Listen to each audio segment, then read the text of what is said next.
Welcome to Columbia, Maryland. We're just about 20 minutes south of Baltimore, and this is the National All-Star Games 2023 championship game. Florida versus Maryland. We're here at Blandair Park in Columbia, Maryland. Mark Dixon joined by the Director of Communication for the NLF, Matt Shandick. And Matt, it's been a terrific couple of days of lacrosse. Florida comes into this game undefeated, and they're led by a midfielder, Maddox Johnson. Yeah, Maddox has had he's been pretty dynamic kind of all over the field for them. I know he had a big game yesterday, 4 goals in one of their wins. So pretty good all-around talent, but it seems like Florida's just pretty balanced throughout, too. Florida beat the Midwest by a goal in the semis to advance to the championship. Maryland, meanwhile, upset the DMV in overtime 7-6. Bo Webster had the game winner. Yeah, really tough goal out of him. Came under and hit a high bouncer right under the crossbar. So made the most of his opportunity in overtime. And surprising to see the defending champion DMV go down. But Maryland's got a heck of a team. Been a terrific couple of days of lacrosse. Florida are in the green teal uniforms. Maryland in the purple. And this is the culmination. We have the 2023 class, so the rising juniors, the guys that are trying to get on the radars of college coaches and the programs where they may want to spend their college days. And let's head to the face-off dot to get this thing going. It'll be Thomas Moxley for Maryland taking the face-off against S.K. Moore of Florida. Moore scoots it out. Ball is picked up by Corey Bloss. Florida will have the first possession of this championship game.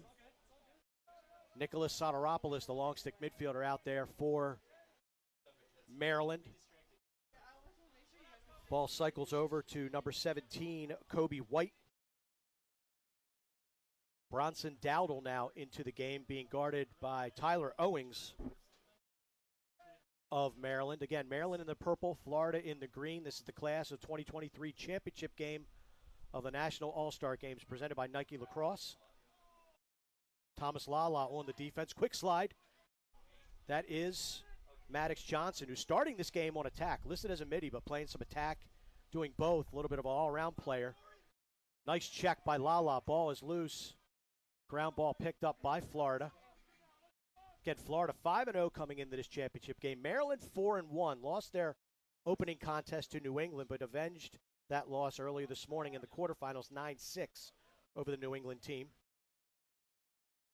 Colin Kruger now getting a touch for Florida. No shot clock in this setting. It's 12-minute running time, 4 quarters. Florida being very patient on their opening possession. Ooh, feet inside and a goal. It's Kobe White. Catches it low at his ankles and then roofs it against Maryland, and Florida is out to the quick 1-0 lead. Yeah, it looked like Maryland defense got caught ball watching a little bit on the dodge from X, and excuse me, Kobe White was able to get in there and get a quick shot off. So really nice ball movement, and as you alluded to, great patience by Florida. Face-offs will be key in this one. Looks like Dan Davis taking the face-off for Maryland. And Rogan Kane in there for Florida. Ball squirts loose. Florida then plays it into their offensive zone. Ground ball is missed, goosed out. And Florida again has possession. Colin Kruger.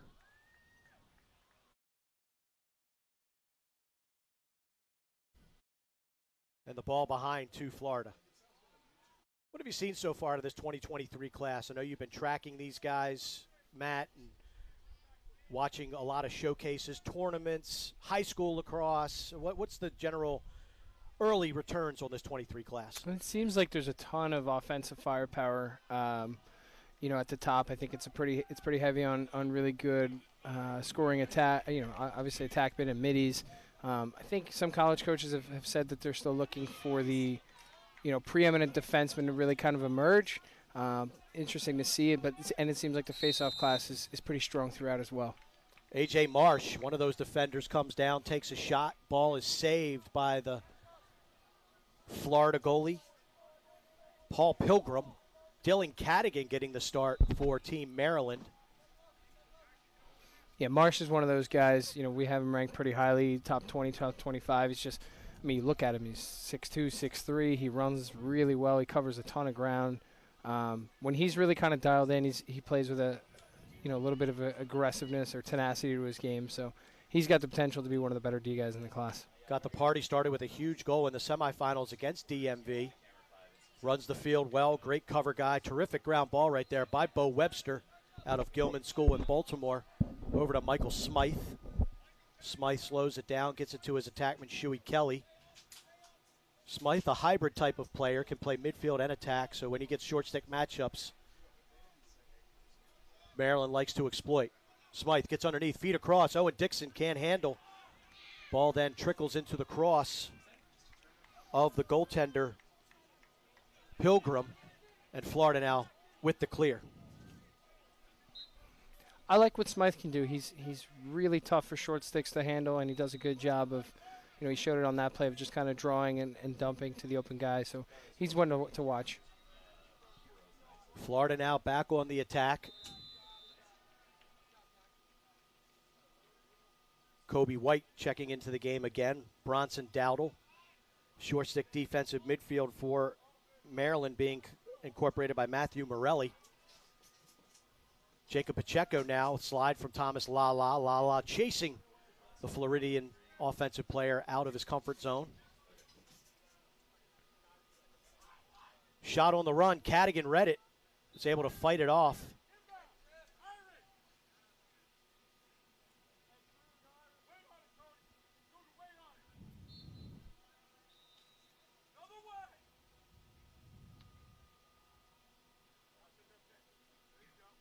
Pick from behind, feet on top, shot to score. Nice job. Florida now opens up the lead. It's 2-0. Bronson Dowdle takes the feed from behind and slips it past Cadigan. Pretty much a mirror image, more or less, of the first goal. They've obviously found something on their dodges from X, and they're kind of finding guys right in the middle of that defense. Baltimore's going to have to tighten that up. Good off-ball offense by this Florida squad. Moxley back into the face-off dot for Maryland against Moore. Moore plays it back. Mishandles. Shuey Kelly picks up the ground ball. Kelly inside to Dixon, who scores. Owen Dixon on the feed from Shuey Kelly. Turns, fires, gets Maryland on the board. 2-1, Florida leads. It's a great feed by Shuey Kelly. I know he gets a bit of a rep as a predominantly a goal scorer, but I've seen him make some really nice passes today. He's done a great job of finding open guys and throwing them open a little bit on his passes. So the mishandle from Moore, ground ball by Kelly, hits Owen Dixon. Dixon with the goal. We'll see if that can jumpstart this Maryland offense. Quick twitch and a face-off violation against Florida. That was Rogan Kane.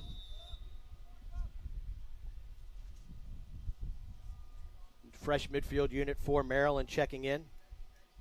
Davis Caulfield with the ball. Tyler Owens and Ryan Botek. I think Tyler Owens is a guy who's got a lot of potential. He had a good showing at the NLF and IMG event in January. You look at his frame, he's got plenty of room to grow. And oh, hello. Copter check. Nice check by number 41 from Florida. That's Nash Jurulum out of Pinecrest. Nice handle at midfield by a big pole. Mac Gray. So good one-on-one defense by the Floridians. Maryland trying to play that two-man game. That one will end up on Instagram, I'm quite sure of. Got to be famous for something. That's it. Lala picks up the loose change. Cruising, tough ride, being hounded by the attackman for Florida, number 42. That's Maddox Johnson. 4:20 left to go here in the first quarter. Florida 2, Maryland 1. We've seen very patient offense by Team Florida. Maryland really yet to have a quality settled 6-on-6 opportunity other than the pass from Smythe to Dixon. That one airmailed by Salvia. Looks like he was trying to find Bo Webster down low. Been pretty good weather the last couple days. Not super hot, but we were talking before the broadcast, Matt. It's a lot of lacrosse in a short period of time. It is. I mean, this is their sixth game, I believe, right? Yeah. So 6 games in 2 days, no matter. I mean, you could be playing in 60 degrees. It's still going to be It's still going to be a lot, especially, there's really no easy games at this event. That's what it's designed for. So you're playing against the best of the best, and really, sometimes it's a battle of attrition and just a battle of, pushing through, and, you have to almost focus on the mental side more than the physical side of it. Yeah, these guys tough and trying to be seen as much as possible. Most, if not all, want to play high-level lacrosse as high as they can go. We had illegal procedure. Nice check in there by A.J. Marsh, and the stick for the Florida player maintained the ball, and that is illegal procedure. So A.J. Marsh impacting this game early. Yeah, he's looks like he's pretty dialed in. He was also taking a face-off wing earlier. He's got the potential to be really, really special. I know he saw some time at McDonough this year. Obviously, great team. So that can only help you when you get that experience as a sophomore. So it looks like we had a flag down, but it's going to be picked up. I think the initial call was going to be a delay of game. Florida didn't give the 5 yards to Team Maryland, but the referees say, let's figure it out. No flag, Maryland's ball, and they will try to clear. 20 seconds to get it over the midfield line. Nicholas Soteropoulos, I should say. Can't use nicknames in this game. Takes the long pass and gets it on offense, and Maryland now will try to score their second goal of the contest. He's not out there right now, but one of the guys that had success earlier when I was watching them against New England was Salvia when he was inverting for Mex. Might be something to look for when he gets out there again. Shuey Kelly rings one off the post. Ball goes out of bounds. Caulfield runs it up. Yeah, Salvia is a hybrid. Salvia is a kid, Pittsburgh kid, can play midfield, can play attack. He's excellent at inverting and has wonderful vision. Finds guys on the interior. Dixon lets one fly. That's not it. Webster will re-trigger for Maryland. Being guarded by Bobby Windesheim. Smythe underneath. Throw back to Kelly. This is Jackson Walsh. Walsh over to Caulfield. Nice knockdown by Florida. Kelly's able to pick it up. Then Kelly gets hounded, loses the ball. Picked up by Florida. This is Windesheim.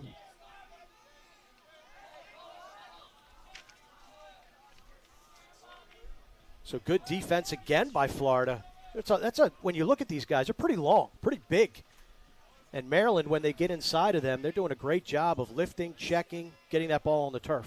Windesheim was a guy that stood out earlier today, too. Just kind of noticed him just omnipresent around the ball and, finds a way to kind of get the ball and, showed a really nice stick on that one. And you kind of talk about, big and long, and, he's got some room to fill out, too. So it could be a really good one. A lot of those Florida guys do, go up to Salisbury, and they seem to play pretty well there. Oh, nice shot from Kobe White. Just goes down the alley and is able to beat Cadigan high. 25 seconds and counting left to go here in the first quarter, and Florida has opened up a 3-1 advantage. His second. He really got some power. That's almost a little too easy. I think the defense has to be a little bit tighter there. You can't let that happen at this stage.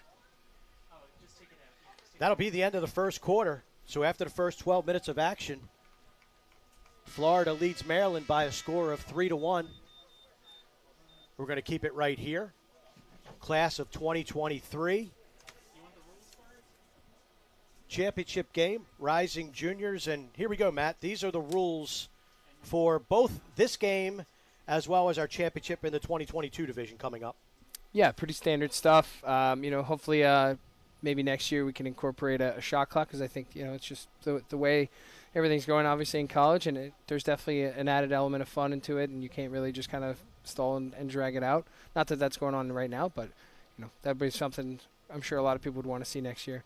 And speaking of which, it seems like there's a ton of college coaches on the sidelines. You're seeing a lot of the heavy hitters, which is no surprise. This is a great event. All the events run, similarly, Crab Feast and things like that. You get a ton of these coaches, and that's what these guys want to be playing in front of. Yeah, it's been a who's who of college coaches this weekend, and I love the fact that this tournament uses 4 quarters.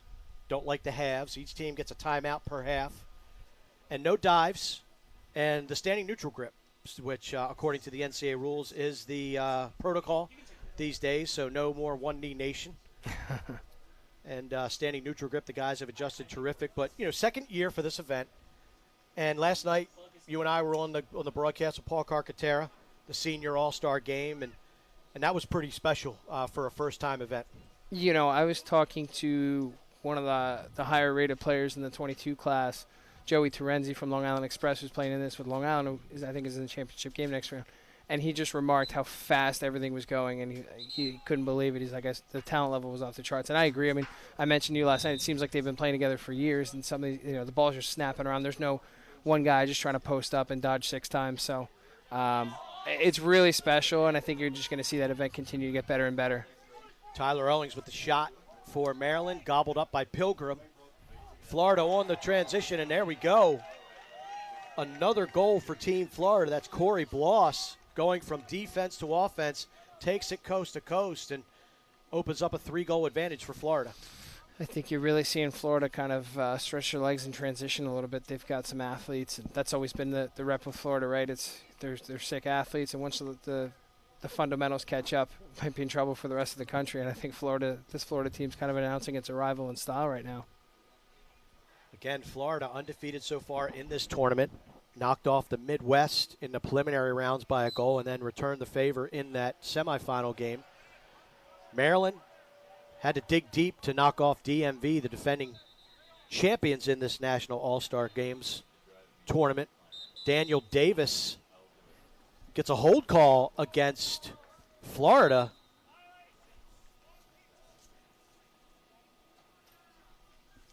So Maryland now trying to get something going in the 6-on-6. One of the players that is hurt in this game, Nick Galini, and a left-handed attackman, got hurt late in the win over DMV. Pacheco gets it down to Shuey Kelly. Kelly working, gets doubled, loses something. Looks like he lost a glove or a shoe, or somebody lost a piece of equipment. Play is stopped for safety reasons. And Maryland will start with the ball outside the box. It's Dixon up to Botek, Botek to Pacheco. Jacob Pacheco, one of those players, Matt, that you've had your eye on for quite some time. I'm a big fan. He's, he looks the part of a, prototypical midi, big guy. Plays really good defense, which you don't see, some of these top middies these days. Some of them are not particularly enthralled with the idea of playing defense. I think he seems to enjoy it. He had a great year at Boys Latin, played a ton for them, and they won the MIAA championship. I think he's really, really good in transition as well. If he can just kind of polish up his offensive game, he's going to be just absolutely dynamic. So Bo Webster's shot was saved, and the rebound hit the pipe. Maryland maintains possession.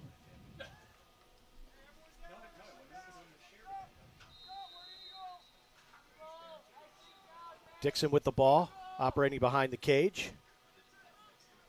Gets it to Bo Webster. Webster looking for the backside. Has Botek. Botek shot, save, Pilgrim. Not a bad shot from Botek. Pilgrim read it all the way. Not only did he save it, but he did not give up a rebound.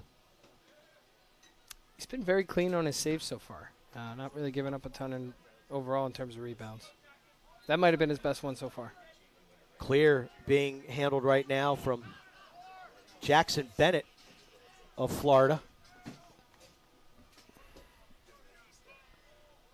Now Team Florida back on offense. 8:40 left to go here in the second stanza of this 2023 championship game, National All-Star Games, presented by Nike.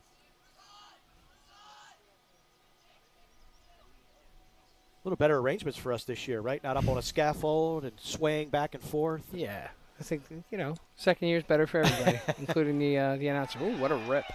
Shot from Florida. They find pay dirt once again. That is trying to get a handle on that. I believe it's number 61, yes, Spencer Surface with the rip. –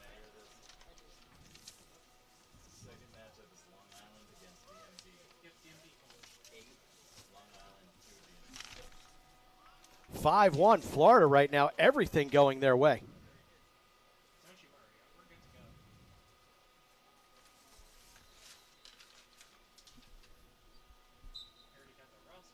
Moxley. And another hold against Florida. Jack Schoenwetter, short stick D midi, re-triggers play, gets the ball to Dixon.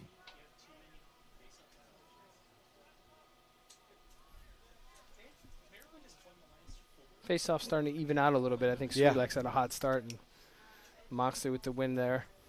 Wonder if they're, I believe they're keeping track of the violations. 3.5 necessitates a penalty. Smythe working one-on-one, gets the shot and he scores. Wow. Michael Smythe gets underneath with the right hand and skips it past Pilgrim. A much-needed goal for Maryland. They trim the Florida lead to 5-2.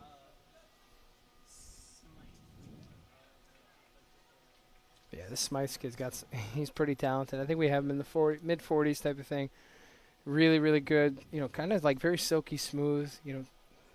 Not too mechanical. I mean, I think he does a good job of. I was saying earlier about his passing ability, but there he kind of got topside to his right hand and was able to get it. Daniel Davis, fast break opportunity for Davis. Oh boy! Ball gets away from him. Davis won it clean. That was a fast break chance, but pass goes awry. Florida now with the ball.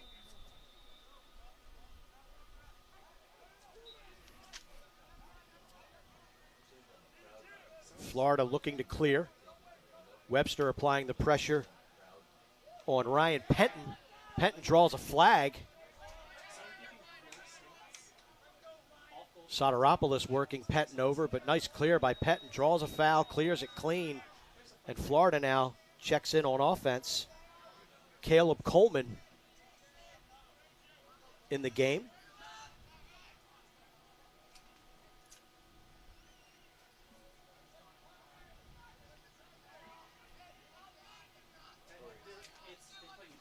This is Bronson Dowdle. Dowdle gets it over to Johnson. Johnson trying to get underneath. Kyle Foster. Good strong D for Maryland. Johnson gets to the middle of the field, lets it rip. Ball whistles past Dylan Cadigan, but we're going to have a slash against Maryland, so a man advantage for up to 1 minute for Florida. Foster's one of those guys I've heard has been having a really good summer for the Crabs. Seems like he's kind of an emerging guy. He's obviously great size. I feel like all these, Maryland defenders are pretty big. But he moves pretty well for a big guy. I've heard just great things about how he's been able to handle some of the better guys in the class. Yeah, Foster, good bloodlines. His older brother, Pat, played at North Carolina a few years ago. Looks like Maryland's in a shutoff. Jack Schoenwetter shutting off, so it's a 5-on-4 situation. Johnson shoots it just wide. Tried to use Foster as a screen. Possession stays with Florida. Florida in a 1-4-1, now in a 2-3-1. Feeding to the middle, turn, shot. Cadigan with a nice save. Big Daddy Dave Cadigan going to be happy with Dylan's save right there. Here comes Schoenwetter, pushes the issue over to Shane Bennett. Shane does a nice job, pulls the ball out. Shane Elliott. Shane Elliott pulls the ball out of Loyola High School. So nice defensive stand. But Maryland kills the extra man opportunity for Florida. Cadigan comes up with a big save. Possession back to the guys in purple.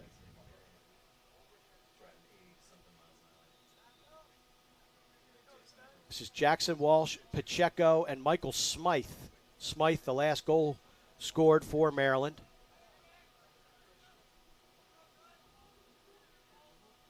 Little flip play to Jackson Walsh. Walsh gets ahead of steam, comes in, lefty shot, score! Jackson Walsh gets to the middle of the field, uses leverage to get his arms free, sticks it, and Maryland has scored 2 in a row. I really like that out of Jackson Walsh. He puts his shoulder down, goes hard at the contested area and gets his hands free and gets a shot. But, the flip play kind of distracted the defense a little bit, but the way he, without any hesitation, put his nose down and went to the dirty areas was really impressive. Yeah, Walsh is a guy who can play attack. Played midfield this year for Boys Latin as they won the MIAA championship. Back to the faceoff dot. It's Moore against Moxley. Shuey Kelly coming up, picks up a nice ground ball, spins out of trouble. And a timeout taken by Maryland. So Maryland sensing that they got some momentum. Kelly was in trouble on the far side of the field. Timeout is taken. And assistant coach and offensive coordinator Spencer Ford will try to draw something up for this Maryland squad. Head coach Stephen Abrams on the defensive side, and assistant coach Spencer Ford. So what do you think? You've watched this game a few minutes now. What do you think Maryland could draw up here offensively to try to get something working against this Florida D? I like any player that starts with the ball in Shuey Kelly's stick. He's been really good. He's been getting guys involved. I think he can be kind of the initiator here. I'd like to see them work with him off the wing. And if that's not there, maybe you can maybe you get Salvia at X, something like that. But I think, this Maryland team's got a ton of offensive talent. It doesn't have to just be one guy either. Got the dodging ability up top. Smythe, Salvia, the invert. We'll see what is cooked up as the midfield unit jumping on for Maryland is Owings, Smythe, and Walsh.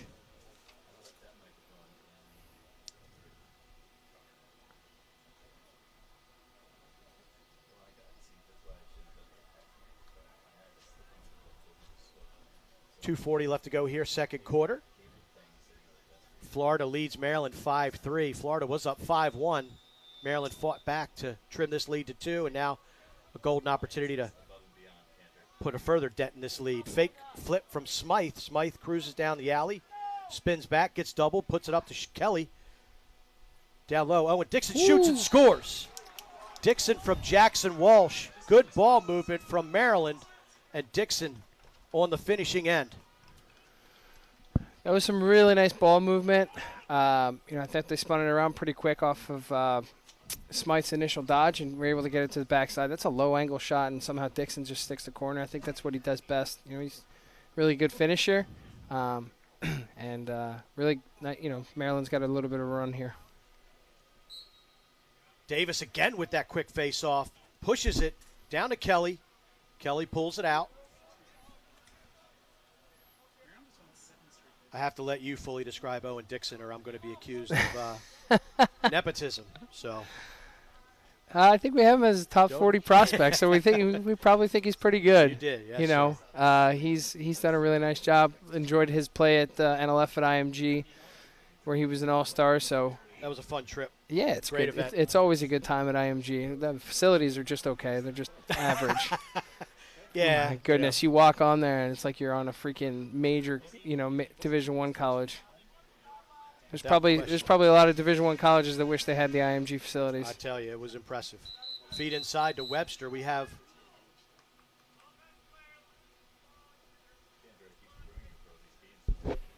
Kelly lose a piece of equipment, so play stops for safety reasons, and possession will stay with Maryland with 56 seconds left to go.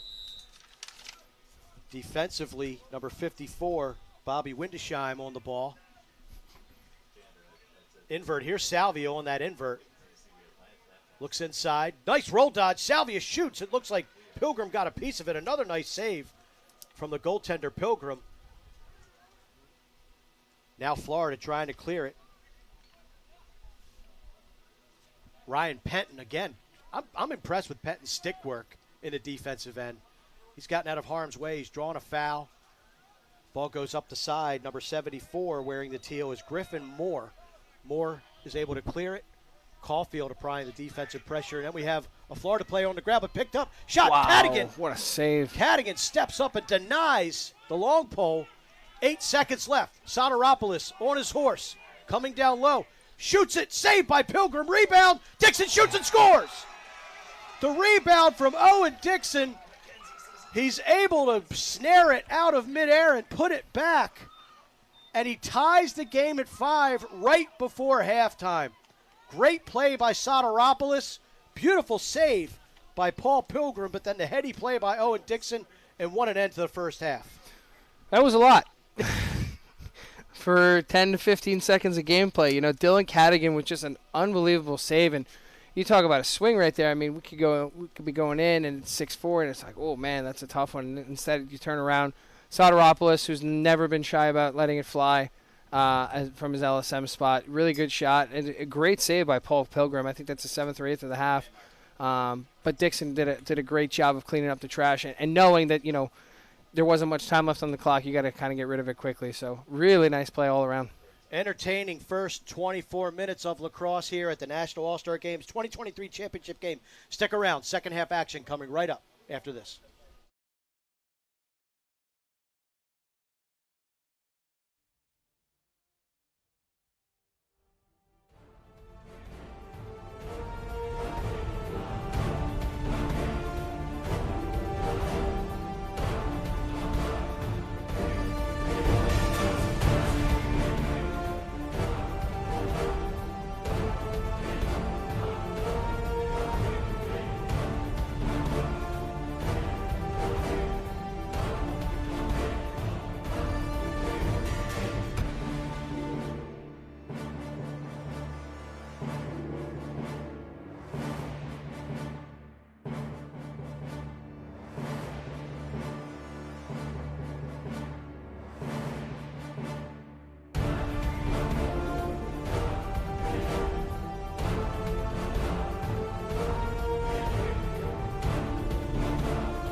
We're back with second half action on tap here at the National All-Star Games. Class of 2023 championship game. These are rising juniors. And, Matt, we've got a tie score, and let's take a look at our stats. Pretty even there as well. It seems like it's even across the board. I mean, as far as, individually, Dixon's got 3 goals. The goalie, Paul Pilgrim, had 7 saves in the first half. I mean, just really kind of well-balanced. We talked a bit about it, as Florida got off to their hot start. They were kind of winning almost every face-off, and then when things started to balance out a little bit, surprisingly enough, Maryland, started to catch up. Weird how those face-offs work. Tip of the cap to Daniel Davis and Thomas Moxley at the face-off dot for Maryland, but here comes Moore. Moore wins a nice one, then checked away. Shuey Kelly creates that turnover. Pass goes behind the cage. Saved by Florida. Tyler Owings is able to track it down for Maryland. Yeah. Does that go in the books as a face-off win for Maryland? That's a Maryland face-off win, technically.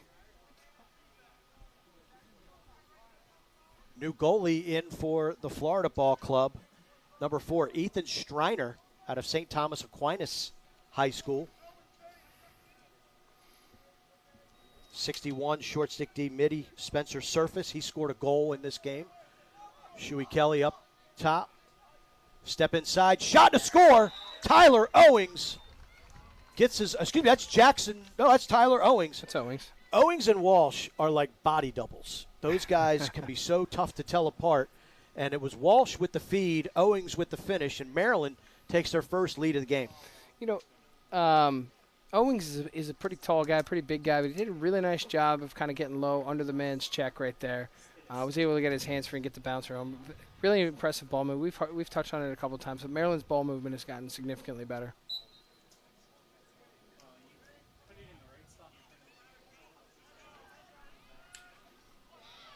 Another face-off. Bo Webster trying to track it down for Maryland. He does. Great tough ground ball from A.J. Marsh there.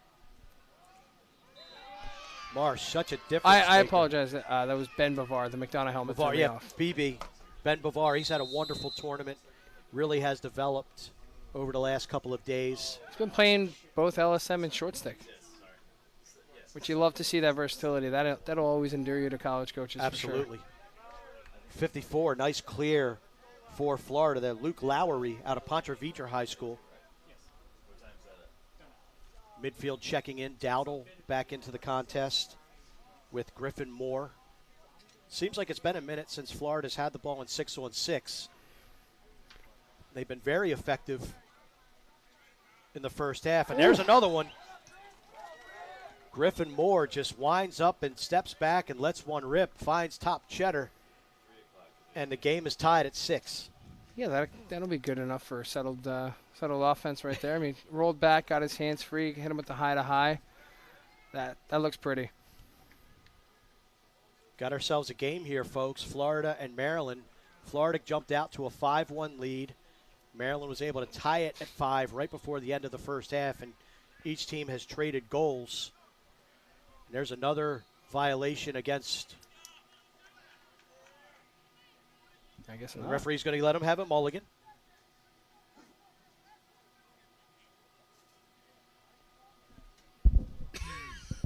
Moxley against Moore. Moxley wins the clamp. Moore playing from behind. Nice job. Good ground ball. Jack Schoenwetter gets whacked in the head. 2 flags. Flags fly. And a moving pick will kill the play. A tough ground ball by Jack Schoenwetter. Not only getting the ground ball, but he wins the face-off. Gets fouled. So we talk so much about face-off, guys, the one-on-one matchup, but really, Matt, the wing play, the 3-on-3, so critical.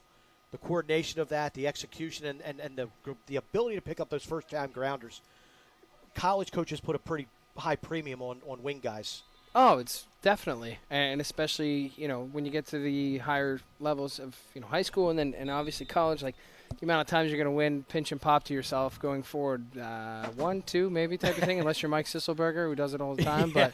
But I think you need to have great wing guys, and if you're a face-off guy, it can't just be hey, I won the clamp and that's great. You got to be able to battle, and guys are putting so much more of a premium on just hunting down the face-off guy after his wins.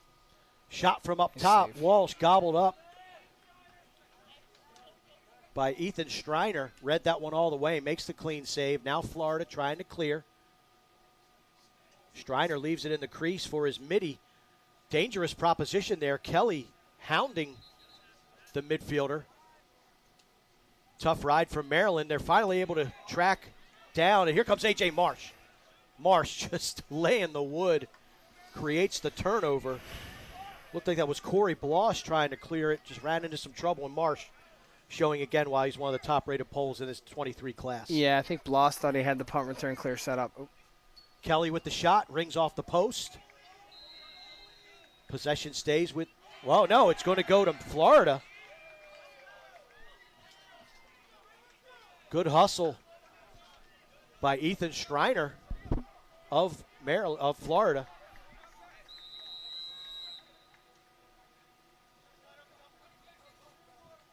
Bennett now with the clear. Got to run that ball out and there's a shot and a goal for Florida. So Florida turns in that run out on the end line into a goal. Crazy how quick things can swing. Yeah. You had the swing at the end of the first half. Now you got this one. And Florida's got some momentum now. If you're Maryland, you got to run that ball out. You can't just assume that it's out of bounds and it's going to be your ball. You got to run it out. You Strider. got to. I know it's tough, like we talked about, six game of the weekend, but definitely somewhere you got to run it out. Davis wins it forward. has another fast break opportunity. Down to Kelly. Kelly pulls it out. Over to Owen Dixon. So Maryland, they've given up 2 in a row after taking their first lead of the game at 6-5. It's now 7-6, Florida. Davis has been on a bit of a run.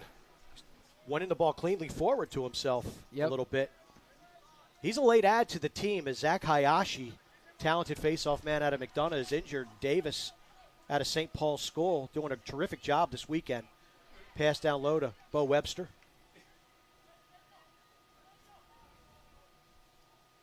This is Pacheco. Kelly now draws a short stick, but Florida able to switch back. But now Pacheco with the shorty matchup. He likes this. Draws a double, gets his hands free, shoots it just wide, backed up by Kelly. Good defense that time by Florida's Caleb Coleman. Would have liked to see one extra step downhill from Pacheco there. Loose ball on the end line, turns over to Florida.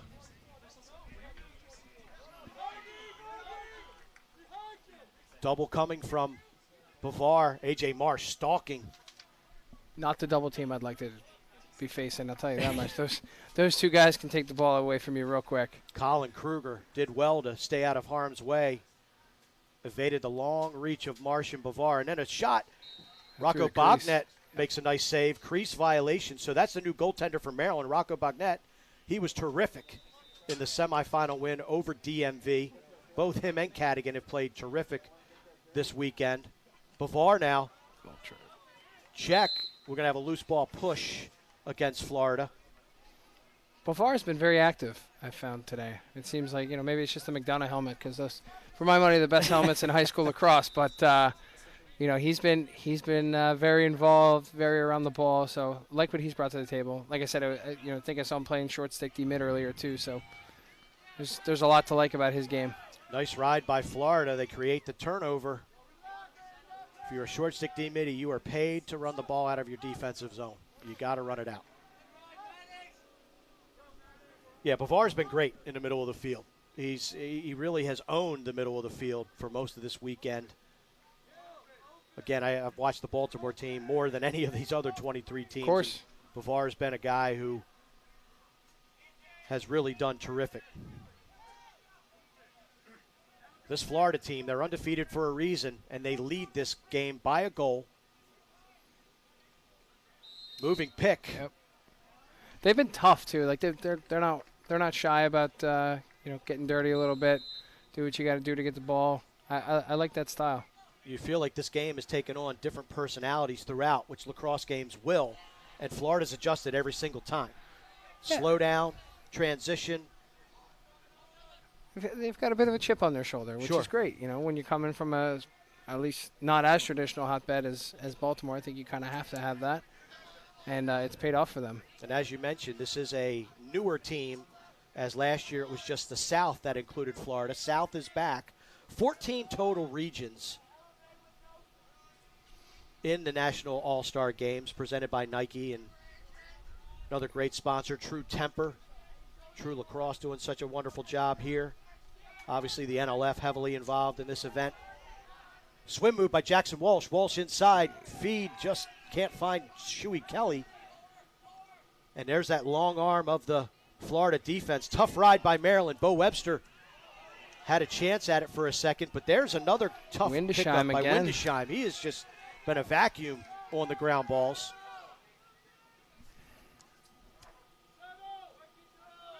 And Florida now back in the 6-on-6. 2 minutes to go here in the third quarter.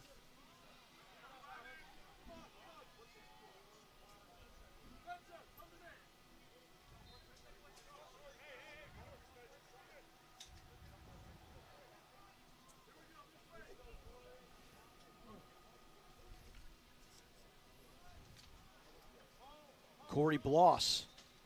Shane Elliott with the defense. Shot and a score. Bloss cruises down the right alley and bounces it past Bognet.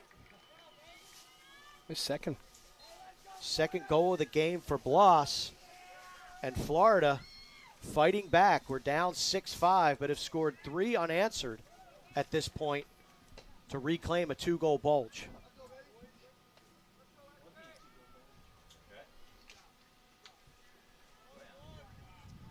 You got a minute left here. This is a big face-off right here. If you can get something settled either way.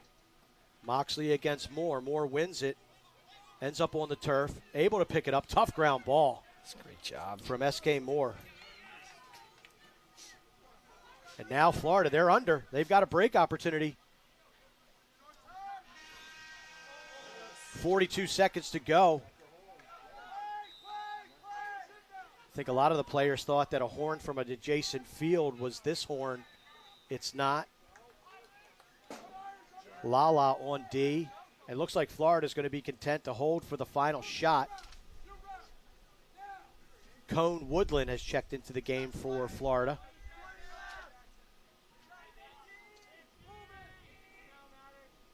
Maddox Johnson, Thomas Lala. 10 seconds. Maddox Johnson makes his approach to the cage. Gets top side. Good double team from Bavar. Ball taken away, and we've got a play-on situation. That shouldn't count. We had a play-on as a Florida player lost his stick. I thought that was going to be an illegal procedure, but instead they play on. Florida picks it up, shoots, and scores, and they'll take a 3-goal advantage into the fourth quarter. Wow, roofed it. That is huge for momentum right there. I mean, you think you get the stop for Maryland. The ball's on the ground. Next thing you know, he's ripping it. What a shot, too. High bouncers will go, as every coach I think will ever tell you. Yeah. That and when they're screaming at you not to shoot underhand. But True. What a shot. I mean, and like I said, what a momentum changer, I guess. Maddox Johnson really stepping up there. Now, I saw the ball the stick get checked out of the Florida player's hand. I saw the referee's hand go up for a play on, so I figured it was a play on because you're playing without a stick. Right. But there must have been a hold or a push or some play on situation against Maryland, and I didn't see any protest from the Maryland coaching staff. So it was Maddox Johnson on the goal. Was he the one that scored it? Yep. So Maddox Johnson, that is going to be – that's a huge goal no matter what. But whenever you get those short time goals at the end of quarters, they can prove to be killers if you're on the other end of that. So right now, Maryland trailing 9-6. Do they have another comeback in their bag?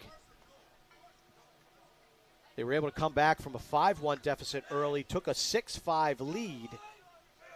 Now they trail by 3, and this is where Davis and Moxley are going to have to really battle S.K. Moore at the face-off dot to get the possessions that Maryland needs to make a comeback.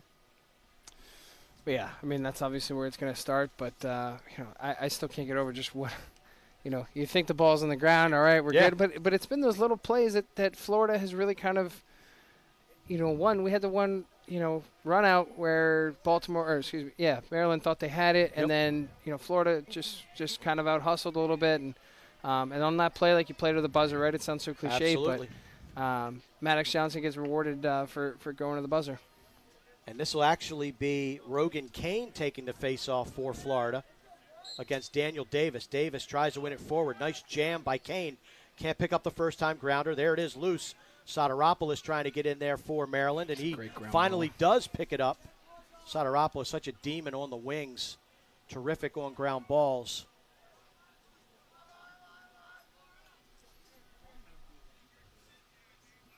Michael Smythe, Tyler Owings, and Jackson Walsh checking back in on the midfield for Team Maryland. John Allen Ginder playing some short stick defense for Florida. Nathaniel Laquis is on pole for for Team Florida. Kelly up top for Maryland. This is Owings over to Walsh. Just under 11 minutes left to go in this game. Florida 9, Maryland 6. Kelly earns the short stick matchup. Goes underneath. Tell you what, 61 surface for Florida's had a really good game, both offensively and defensively. Nice save. Wow. Great feed from Webster. Hits Jackson Walsh, and Ethan Striner denies what could have been a goal. 8 saves now for Florida. Bennett now trying to get it out of harm's way. And, man, that's a big stop if you're Florida. Huge. That is unbelievable. That could be a 9-7 game right now. Bavar running in from the box, hounding Blas. He's got a short stick now. Blas gets it back. He's going to test Bavar. Bavar funnels. Nice feed inside. Good lift. Looks like Johnson was trying to wind up a little too much on that one.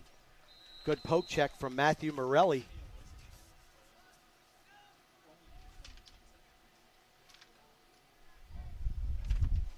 Pardon me, that was Sean Collins of the Maryland defense with a nice poke check. Shot from out wide. Some nice defense. There's some nice on-ball defense there from Shane Elliott. Did a really good job of steering his man away from the cage.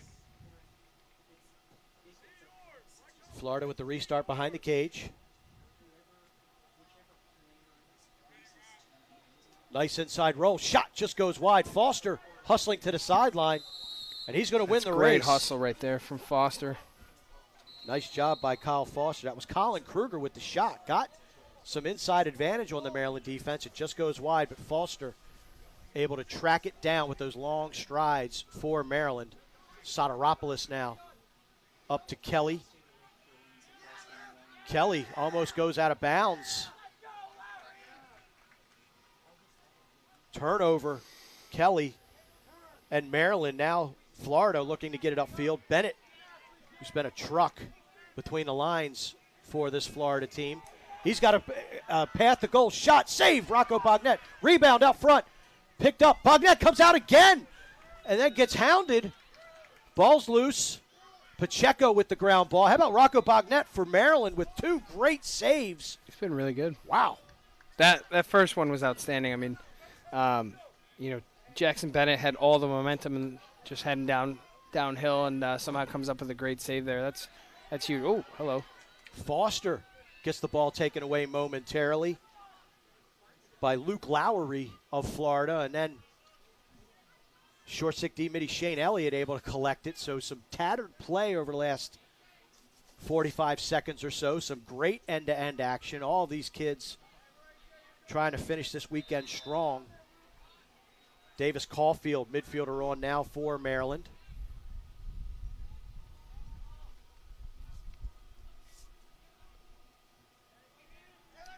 This is Owens and Kelly.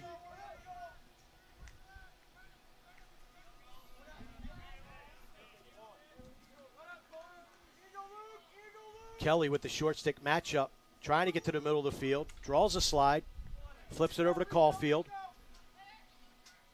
Caulfield going to shoot and tattoos the upper 90. Davis Caulfield with a beautiful rollback. Stings it. Gets Maryland a much-needed goal as we approach the 7-minute mark in this game, and it's 9-7 Florida. That's a juice goal right there. That gets the boys buzzing a little bit. He painted that far corner. That was nice. That's about as good as you can shoot that. And did a great job of separating on his rollback, getting his hands free, and just absolutely blasting out that top corner. It's Moxley against Moore at the faceoff dot. Ball's at their feet, still pinballing around. Moxley comes out with it for Maryland. Gets it behind to Dixon. Dixon cycles it back up top to Schoenwetter. Team Maryland trying to win the substitution game. Good hustle all around for everybody to get off the field. Pacheco now checking into the contest for Maryland with Smythe and Walsh. Smythe's got a short stick. That's what he wants. That short stick defense being incorporated by Colby White. This is Walsh now. Head of steam to the cage. Pacheco with the two-man game. Inside roll. Does well to hold on to possession there. Walsh gets inside. Little dump down to Webster. Webster, head of steam. Shots and score. No dive. No goal. It's a dive. He landed in the crease. Unlucky right there. Bo Webster with a head of steam. Nice job. In college, that counts. This weekend, it doesn't. Great effort. Really good effort. I mean, that was a great play. Head of steam. Extend your body. Wrap it around the goaltender. Florida now trying to clear. Maryland riding. Webster, and that's a 20-second violation. It's a big one for Maryland. Huge ride. Get it back off that dive. Clock continues to run, 5:10 and running. It's a good job by the Maryland attack, creating that shot to score. Owen Dixon takes the feed inside from number 63, Tyler Owings, and he slips it past Ethan Striner. And Owen Dixon with his 4th goal of the game. What a nifty look from Tyler Owings. It's a great look. I mean, he kind of drew everybody out of position, got Dixon open on the backside, excuse me. And, Dixon was able to finish it off. Really, really great play, though. Just good offense. Daniel Davis and Ethan Striner go back to the faceoff dot. Terry Crowley, the head coach of this Florida team, has seen his team weather a couple of comebacks from Maryland in this game. 4 minutes left to go in this one. Florida leading 9-8. Again, no shot clock, but this Florida offense has not been stalling or bashful or anything of that nature.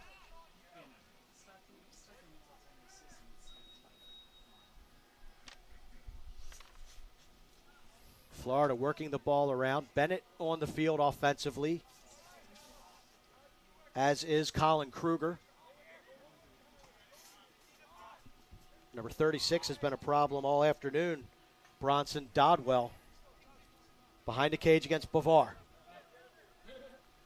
Dodwell looking for an opening, draws a quick slide. Good recovery by the Maryland defense, but Dodwell's not done.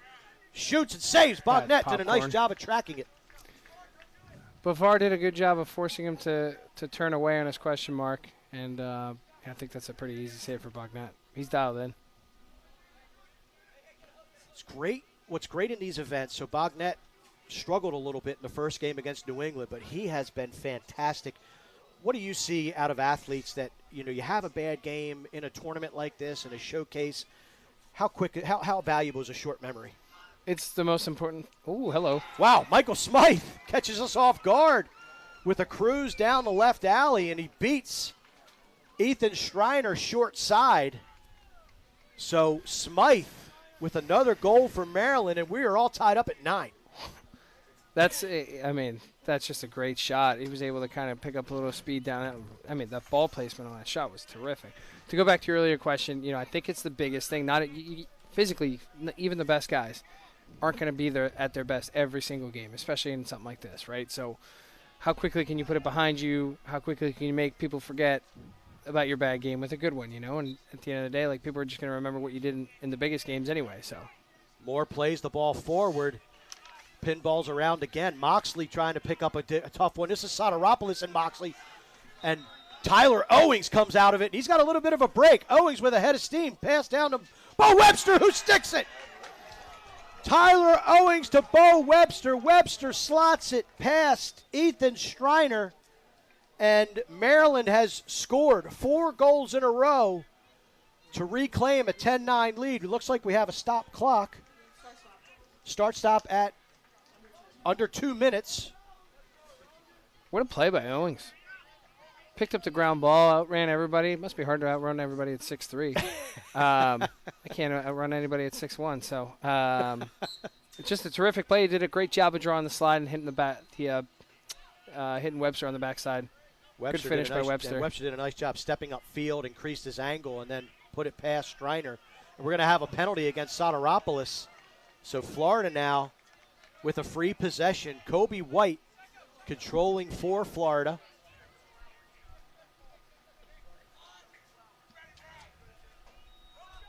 White gets inside, shot, goes wide. I know you want to dodge the short, but I'm not sure I'd be dodging Ben Bavar as the short. Maybe find somebody else there. He's done an exceptional job at short stick D-midi of keeping guys at bay. Well, as you mentioned, he plays with a pole, but also having that that dynamic situation where you can put a shorty in your hand and be as effective, if not more effective. Really valuable. You got a guy that can play LSM, maybe a little bit of close D, can definitely push him some short stick. that versatility is going to make him a very wanted man on September 1st. So Florida now with the man advantage. I didn't see if it was a trip or a push. I believe it was a trip. So it's a trip, a 1 minute inside shot. Bognet is Off there. The pipe, I think. Looked like it hit the pipe. I think so. Johnson open on the backside. Johnson with the feed inside, and there it is. The game-tying goal. It was Brady Quinn with the feed. He finds surface. And with 1 minute and 3 seconds left to go in the game, 10-10 is your score. This has been awesome. Isn't this great? You know, it's just back and forth, and we thought maybe Florida would pull away with it a little bit when they were up 9-6 coming into the fourth quarter. Maryland comes back, takes the lead. Now Florida, this is awesome. Terrific game back and forth between two quality teams, digging deep. Moxley wins it to himself. Soteropoulos then can't handle it, and he does. Nick Soteropoulos with the ground ball over to Sean Collins. Maryland now needs to clear clean. Shorty's got a hunt. Soteropoulos in the middle of the field into A.J. Marsh. Marsh, he will shoot it every now and again. I wouldn't. Ball picked right up. Timeout. Hey, I'm just saying, Marsh is not afraid. No, he's not afraid to pull the trigger. I think Spencer Ford might have run out on the field and tried to strangle him if he did on that one, though. He had a lot of traffic there. But, 40 seconds to go, 10-10. This is awesome. Now, outside of Owen Dixon, who do you like as the game winner here for each team? I think you work. I think finding Dixon off ball would be wise. But honestly, Smythe and Owings have been the two playmakers in this game thus far for Maryland in terms of the party starters. Drawing slides and either creating their own shot or being able to find the open man. So I think both of those guys are going to figure heavily into the game plan of Spencer Ford for this last push. I'd have to think so. I'll go with Owings, and then on the other side, if they get the ball back, or if we go to OT, I think I've been liking Spencer Surface's game. He just had the last one there. That was a big one. He's got 3. He's been really good. He's done some nice stuff on defense too, not just a no mid. I think defensively, for Florida, I'm staying away from Windeshine. I'm staying away. Don't go anywhere near that guy. Yeah, he's been solid all game long. Kloss is in there as a short stick D midi. So we've seen Bloss. Yes. Corey Bloss. We've seen him be a great two-way today. Yeah, he's got 2 goals. He had a transition goal early and then followed it up with an alley bouncer. I'd assume they're going to take this down to 15 or 10 or so and initiate from there. But let's see what they got. There is Smythe Smythe on the wings with Owings. And Pacheco is the third midfielder in for Maryland. Maryland did win an overtime game in the semifinals, but they hope it doesn't take extra lacrosse to win this thing. Smythe gets inside. Pass to Kelly. Bang. Shuey Kelly shoots and scores. Michael Smythe with an incredible feed. Shuey Kelly, the catch and release, sticks it under the crossbar, and Maryland regains the lead 11-10 with 18 seconds to go in this game. You alluded to it in the timeout. Great job, Coach. Just an awesome job by Smythe. I think we talked about it earlier. He's so good at drawing that slide, and he'll make you pay right away. He doesn't wait, hang on to the ball an extra second. He just moves it, finds open guys. Sick feed. Great player. Oh, jumped. Oh, wow. So they call a jump against Daniel Davis. That's a tough call with 18 seconds left to go, and a timeout taken by Florida. With 14 seconds left, 14.9 to be exact.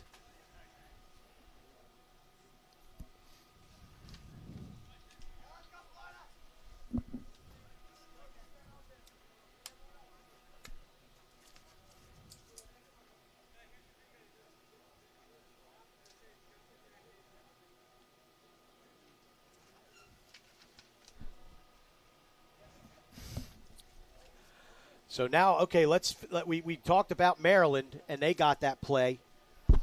How about what Florida needs to do on offense? You mentioned surface. Mm-hmm. I've liked Bloss's game offensively. I think Kruger's been a handful.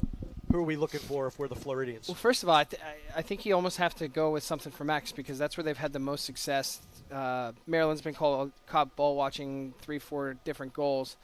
I think that's where they got their last goal actually for Florida. I think you have to look for that. I think you got to maybe try to get a shot for surface. They haven't had one guy they've really overly relied on, so it's kind of pick your poison with Maryland. And if you're the Maryland team, I think if you're Florida, the guy you want to stay away from is A.J. Marsh. But you got Foster, who's a terrific defender. I don't think there's many guys I would like to go after. You got Bavar here as a short stick. He's been great there. You got Marsh on the backside, Foster. Here we go, 11-10.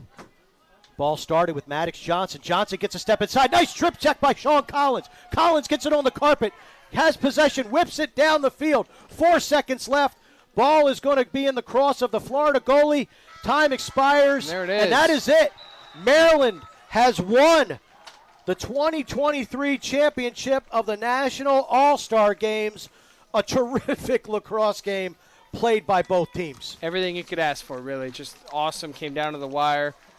Some great offense, some great defense, some good toughness shown by both teams. Both teams made their runs. Kind of a shame one of them had to lose, but great effort from Maryland. Shuey Kelly finishes it off a great Michael Smythe feed. And that'll do it from Blandair Park. The college coaches, and there's dozens of them here. They were treated to a terrific game, as were everyone in attendance and everybody watching us on this live stream. Do we have to pick an MVP? Is that up I think to they're us? picking it down there. They're picking it down there, so yep. We'll mention it once we find out who that MVP is. Michael Smythe, very impressive for the Maryland team. I thought Colby Bloss was good. How about the goaltender for Florida in the first half, Paul Pilgrim? He was great. I thought he was good. I thought Rocco Bognet was really good for Maryland. You can't say it, but I will. Owen Dixon, 4 goals. Yeah. He was pretty impressive as well. A lot of options there. Sure. Yeah, Dixon with 4 goals. I thought Surface was terrific. Yeah, a lot of options. So.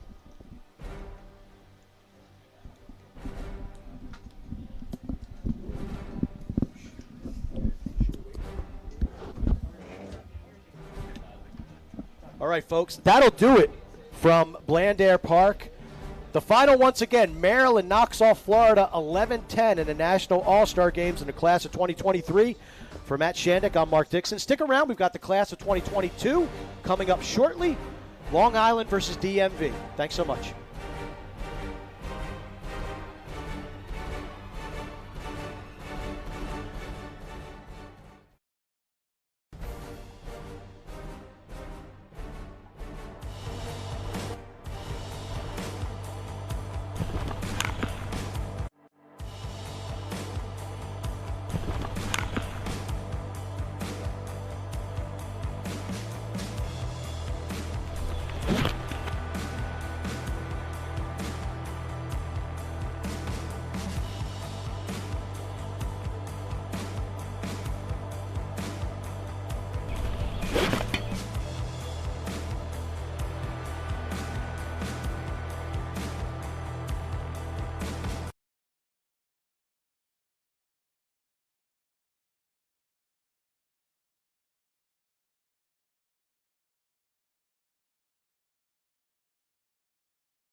Columbia, Maryland, 20 minutes south of beautiful Charm City. Baltimore, Maryland is the site of the National All-Star Games, and we have got the class of 2022, the rising seniors, about to battle it out to see who takes home championship honors. Long Island taking on DMV in the championship game. Mark Dixon, Matt Shandick, Director of Communications from the NLF, joining you here. And Long Island, this is a team that had a lot of success in the preliminary rounds. Charles Balsamo is their headliner. Yeah, him and running mate Joey Terenzi, they've been playing together forever, but Balsamo's just been lighting it up in every game. I was talking to Coach Shannon. Chuck said, 4, 5, 6 points every game.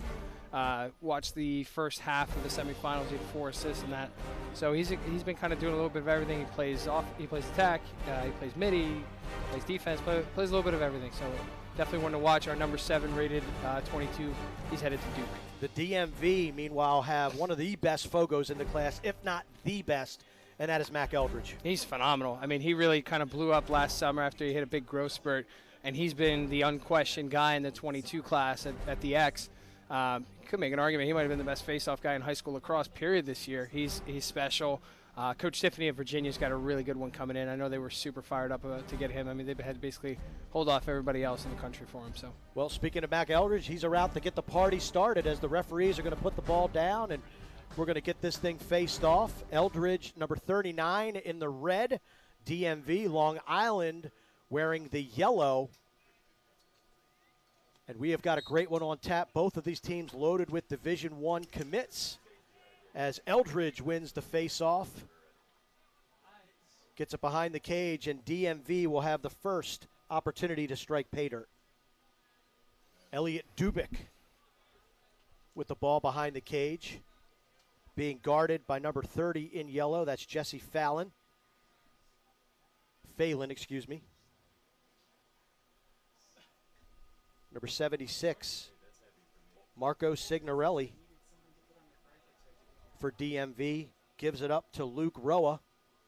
Roa with a head of steam, gets a step, cycles it behind the cage. Feet up front, behind the back, just wide. Whit Crawford with that behind the back offering, almost had our first, not only first goal of the game, Matt, but a highlight reel goal. Yeah, Whit Crawford's a kid I really like. I think he's excellent.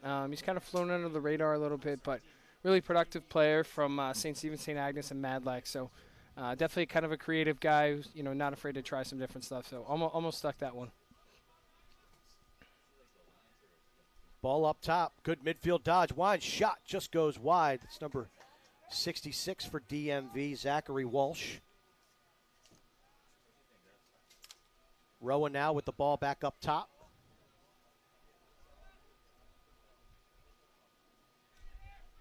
Rowan gets ahead of steam, shot just goes wide.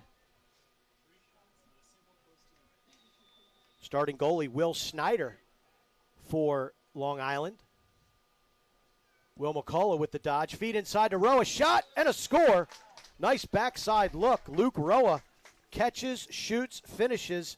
DMV ends that long possession with their first tally. Rowe is a really good, really good player. I know he had a very strong year for an excellent St. John's team this year.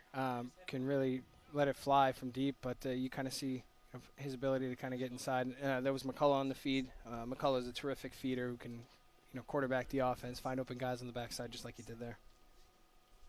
Eldridge back to the face-off dot for the DMV. Taking a wing for Long Island is Dylan McGee, excuse me. Eldridge jumps. So credit the face-off win to Robbie Smith is what I have on my number 51 on my roster for Long Island, but he's listed as an attackman. I think that might be wrong. The position or the player?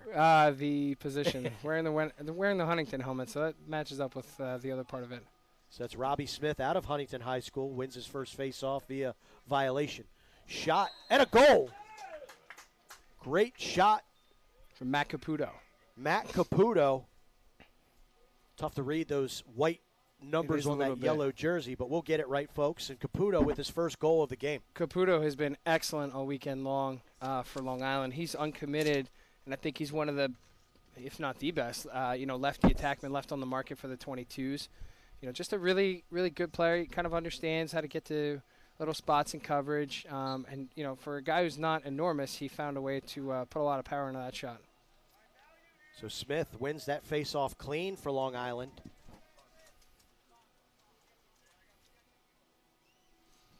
And the boys in yellow back on the attack. I'm interested to see, if they're going to continue to alternate in this game or if Eldridge is going to get the lion's share because, he's outstanding. You saw how easy that first one was before he jumped on the second one. It'll be interesting to see. Great shot speed. And another goal by Long Island. That's Michael Leo. Michael Leo out of St. Anthony's. He's a high-level recruit. Oh, yeah, he's going to Syracuse. It's part of a great Syracuse class headlined by Joey Spallina, our number one player in the class. I think really anybody's number one player in the class. But he's been doing a lot of give and goes type of things with Charles Balsamo like they just did there. A little Chaminade to St. Anthony's connection. Don't see that too often. So really nice off-ball movement by Leo. Great finish. He's going to be – he's got the potential to be a high-level finisher at the next level. So Smith wins that one against Eldridge, who took it for DMV. Long Island has scored on their first 2 shots of the game. Goalie Hunter Taylor between the pipes for the DMV.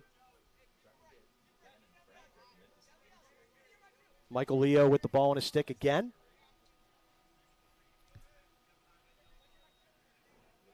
He's on a short stick, but Grayson Schmidt is a very, very good short stick, so it's not exactly an easy matchup for him, but still you got to like his chances. So the 22s, you've been watching them for a couple of years, Matt. You've put your rankings together.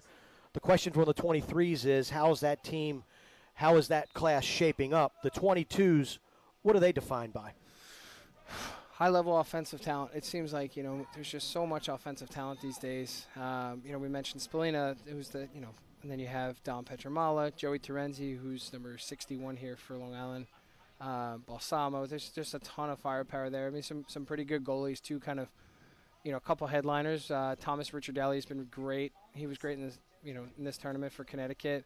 He's going to Notre Dame. But it's a pretty deep goalie class, it seems like. Great save there. Right off the kisser. Yep. Beautiful save by Hunter Taylor. Every man's a goalie. In that case, Taylor is a goalie. That was a great save by Taylor. He's headed from Michigan. I know the Wolverines coaching staff is very excited to have him. That was a big pull for them. Long Island leading this game 2-1. Just under 6 minutes left to go here in the first quarter. Nice individual effort. Finally a good strip. It was Vincent Trujillo, short stick defensive midfielder. And here comes Michael Bath. No. Ryan Spillane. God, that was a body double for Bath. You see the Gonzaga helmet. Yeah. You remember the plays that Bath made last year. Oh, jeez, he whiz. Last night. Nice yeah, plays last night. Else. Spillane with a great head of steam, and that was an impressive clear. Another Rutgers commit. Him and Zach Walsh both committed to Rutgers. I think that's a great pull. I think if Spillane were, 3-4 inches bigger, more people would have looked at him as like a prototypical recruit. But I've watched him a bunch of times. I think he's fantastic. Great stick. Just finds a way to make plays in between the lines. Great talent identification from Rutgers there. Yeah, Rutgers doing a nice job making their first NCAA tournament appearance this past spring in a long time. I'm going to say 30 years. I want to say 1980-ish, around there. No, 1991. Yeah. 1991. Gave North Carolina all they could handle. Sure did. It was a great game. Shot whistles over the crossbar. It's Matthew Caputo, who already has one marker in today's game. It's a new addition to his game. He hasn't been too comfortable going with his right hand in the past, but I like, even though it missed, I like the attempt.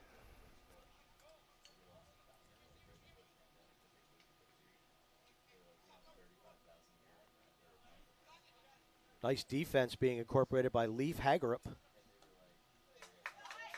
Aggressive out front, and we're going to have a flag, our first one of the ball game.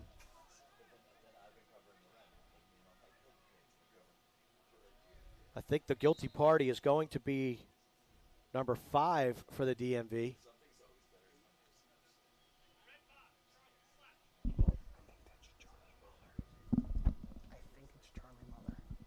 I believe that's Charlie Muller. Don't have a number 5 on our roster, but Muller, nice aggressive play. Harvard bound. Coach Jerry Byrne will appreciate that tenacity. Yeah, he was buzzing around here on the sidelines earlier. You see that's that staff recruits all day. You see that chair Jerry had? I mean, it's not his first rodeo. I'm like, come on. No, it was like we were joking. I saw him. It was like he, lifted it out of the American Legion bingo hall. Maybe he did. He's a resourceful guy. He is a He's got those Levittown roots. He's a Levittown dude. Jerry, good man. All day. Shot just goes wide from Michael Leo. Backed up by DMV.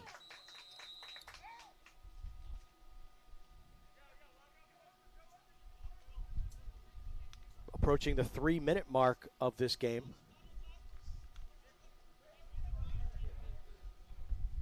Nice ride by Balsamo. But great handle Hunter of the Taylor's pressure going for by it. Let's Taylor. go. Man, here he goes. Give me a goalie goal. Here we go. Shot. Save. Wow. Will Snyder knew he couldn't let his counterpart score on him. There was a goalie goal. Connecticut's goalie scored in the semifinal game. Long Island beat Connecticut to get to this championship game. DMV knocked off New England. And there was a goalie goal from Team UConn. George Stamos with a nice ground ball there. Stamos with the pickup. Loose ball. McCullough now gets his nose in there. Brady West.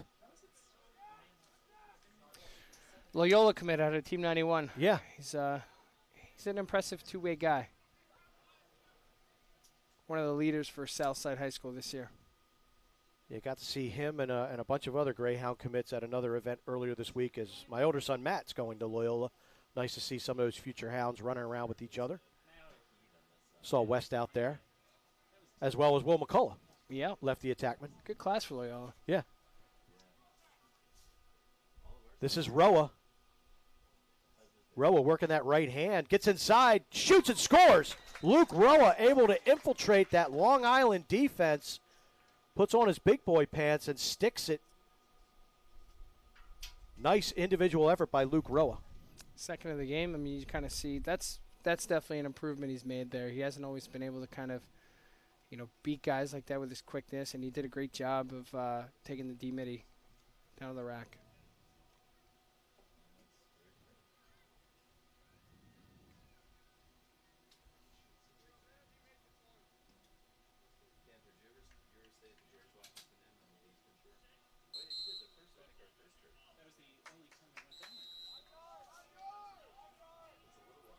Procedure win for Salcedo there. So Salcedo comes in, and we've got a flag down. A delay of game against Long Island, so the DMV will have an extra man for up to 30 seconds.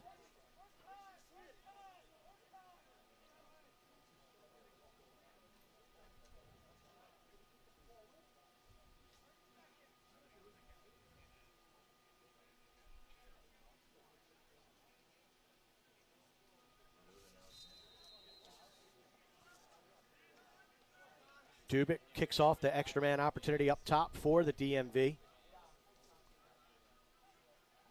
which is short for DC, Maryland, and Virginia for any of our viewers not familiar with that terminology. Roa rings it off the post. Great hustle by Long Island, and they win possession. Terrific run out by number 40, Colin Langton. As the quarter ends, and we'll see if the penalty had expired, because if not, Long Island will enjoy possession.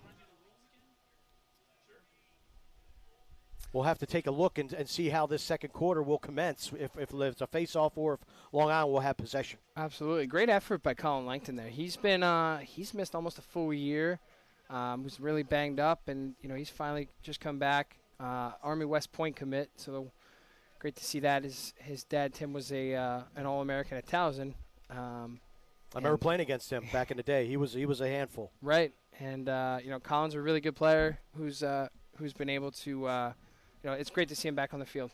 Well, here are the rules for the National All-Star Games. We've got 12-minute quarters, which, Matt, I don't know about you, but I personally love quarters. Big quarters guy. As a referee, as a parent, as a coach, you get to coach them up more. You get to use timeouts. Each team gets a timeout, one per half, which is great.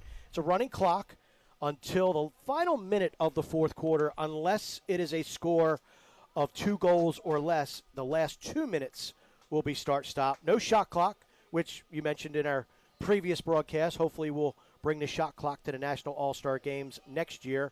No diving and standing neutral grip in the face-offs. Yeah, I mean, all pretty, customary. And as you said, as a ref, myself as a content guy, I love quarters because you don't have to move around as much. And, if you want to get shots of one player, you can just wait 12 minutes, you'll be good to go. So I think quarters are definitely the way to do it.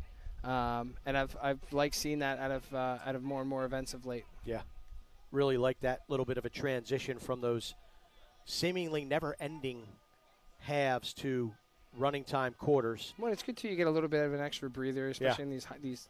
Today hasn't been that hot, but water breaks. Yeah, some of the days we've had recently have been scorchers. So there was still time left on the Long Island penalty, hence possession at the end of the quarter, and the hustle by Langton means possession to begin the second stanza for Long Island without the arduous task of winning a face-off. So Long Island enjoying possession right now. Joey Terenzi, this is a guy you're incredibly high on with the ball now. Me for and the rest Long of the Island. country. It's he's another one who's really struggled with injuries, and it's so awesome to see him playing again. He had a great year for a Manhasset team that won Suffolk County's C Championship, made it to the Long Island Championship against Mount Sinai where they got Spalina.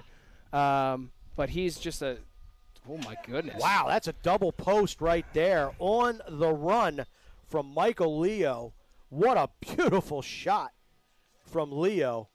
Well, you see why coaches were so high on Michael Leo. His shooting ability is second to very few in this class, especially among the lefties. I think that's a great play, and kind of showing you can do a little bit more than just sit on the wing, on the far side wing and rip.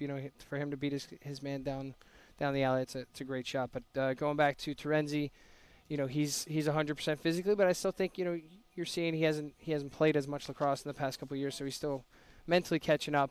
But when he's healthy, oh boy, he's a showstopper. Flinch. We're going to see another mulligan administered by the referees. And you listen, I ref, I've coached. I don't mind do-overs on face-offs, especially in an event like this where the idea is to have fun. You're trying to impress college coaches, even though most of these guys are committed. Shot by Eldridge goes wide. Still a lot of coaches. Man, I tell you, the amount of coaches that have been here this weekend has been really super impressive. Talking to a lot of 22 coaches, I mean, they know their classes aren't fully set. I've reffed in several events, attended several events, Matt, and the eyes on the 22s, that's a lot of eyes still on 22s. More so than you usually see on the rising seniors. It's guys that know that there's some gems out there, and for a class that was basically recruited exclusively off of film, you want to get those live evals that you don't usually get. Beautiful individual effort on the far side. A goal by Marco Signorelli. Wow. Pretty impressive on that one. Signorello just ducks in, look comfortable making a play in traffic there. A little bit of a whirling dervish. Tasmanian devil type dodge was not to be denied. Gets to the doorstep, slips it into the back of the cage. Signorelli out of Paul VI with his first of the game. And we're tied at 3-3.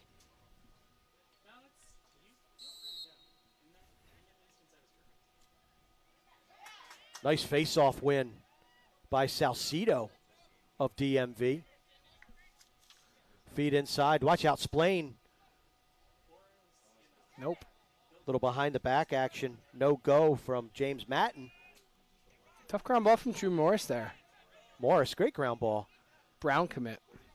I mean, it's so interesting. I mean, we're calling this game, and I know you pay a lot more attention to each individual player. It's not just about goals, assists. There's a lot of other things that yourself and ranking kids and college coaches look for. Yeah, I mean, you can be a guy who's a chucker and he's taking 12 shots, he got 2 or 3, great. But it's those little plays. I mean, you like to see the toughness, and that's the biggest. I mean, coaches value, I think, toughness over anything, right? It's like heart, character. Yeah, character, toughness, heart. It sounds cliche, but listen, at the end of the day, when I know it's not as warm, but it's when it's 90 degrees, your sixth game of the weekend. Are you still making plays? Are you still competing? Mm-hmm. Competitors are never going to go out of style. Dive, I think, yeah. Or a push. We've got a crease violation, no push. Yeah. Competitors are never going to go out of style. So it's guys want to see those competitors. They want to see who's just constantly going. That really will tell me more personally about who a kid is and, how good I think he really is than, if you're just kind of maybe more of a finesse player who doesn't really, hey, you're putting up 9 points when your team wins 15-2, but you're nowhere to be found when it's 6-6 and we need a ground ball. Right. Yeah, heart, one of those things, character. I was talking to one college coach earlier, and he said that he decided to take a chance on a kid when he visited campus, and he, back when you could visit, and held the door for his parents. That's great. Just little things like that. Got to be a good lacrosse player, too. But those types of things are the difference makers. Yeah. Those guys tend to win in the long run. Coming up on 6:30 left to go here in the second quarter. Nice feed out front. What a save! Whoa! Ridiculous save. And the rebound goes. On the BTB from McCullough. Wow. What an incredible save from Will Snyder. The rebound comes out. A little bit of helter-skelter in front of the cage, but it's McCullough who's able to hammer it home artistically. What a goal. Artistically. That's why they pay you the big bucks to be the announcer here. That was very artistically done. Just, great composure, too. Like, it's crazy how good some of these kids are. It's like pick up a rebound. What's the first thing? Instead of just trying to dunk it, let me go BTB here. But great play by Will McCullough. Way to get his nose dirty a little bit. What a save by Will Snyder. The big man was just bouncing around a little bit. Great win by Mac Eldridge. What else is new? He's terrific. Really, really solid face-off kid. Not just always winning it forward, too. Always communicating with his wings, putting them in a right spot. He told me last year, the first event I saw him at the time, he'd shot up to like 6'1", 190. And I was like, how did I miss you last fall? He's like, well, it was 5'8", 150. I was like, okay, well, that might have something to do with it, 5 face-off wins for the DMV, 3 for Long Island. So if you're going against Mac Eldridge, 5-3 is not a terrible ratio. That's shot by McCullough. Save Schneider. Long Island now chugging down the field. Transition opportunity. This is Balsamo. He's been quiet so far in this game. Has been. They've been able to find some success elsewhere. He had the 1 assist with on the give and go with Leo early.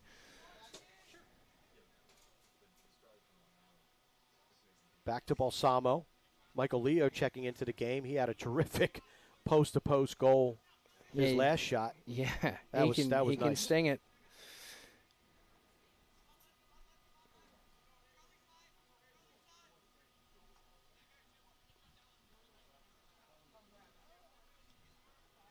Yeah, Henry Haberman, who's a really nice player as well, on the with the ball on his stick right now. A Loyola guy Another too. I think. Loyola Greyhound commit. Looking to dodge the short stick defense of Leif Hagerup. That's a tough ask right there. Feed up top. Balsamo handles. Very patient offense for Long Island with 4 minutes to go in the second quarter. The DMV leading Long Island 4-3. Well, when you got Mac Eldridge on the other side, you gotta really treasure the possessions that you do get. So because you're not going to get a ton of extra ones. That was not the shot. Low angle shot. But Balsamo's able to corral the rebound. 2-man game behind. Balsamo gets a shoulder in, goes to the cage. Great save. What a terrific save. Hunter Taylor was really aggressive there, kind of knew what Balsamo was looking for and kind of took a step or two out of the cage and cut down the angle. It's a really smart, heady play by the future Wolverine. Taylor's been impressive, as has Schneider. 2 nice goaltenders so far in this one. Putting on a display.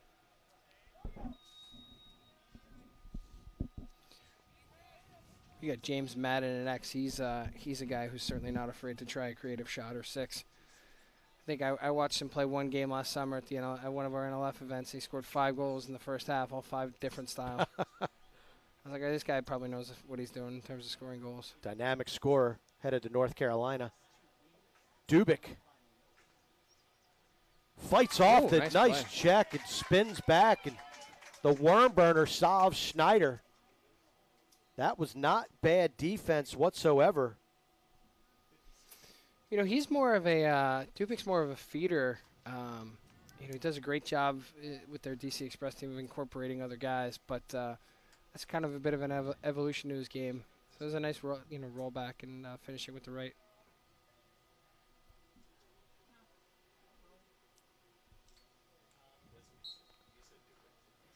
Salcido flips it behind him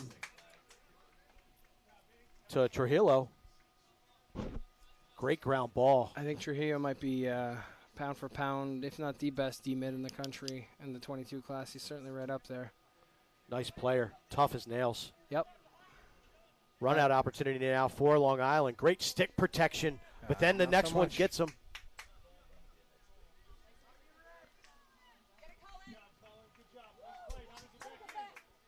Nice trail check by Aiden Fairchild. And here come the DMV now. Great hustle by the long pole for Long Island. Getting back into the hole. Trying to make out that number. It's number 60, I believe.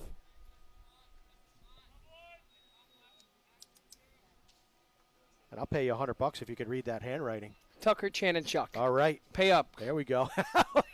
Wait a minute. I have my fingers crossed. Then toes crossed. Coach Shannon Chuck's nephew. See Coach Chaney down on the sideline coaching the Long Island Ball Club. I feel like I was set up on that one.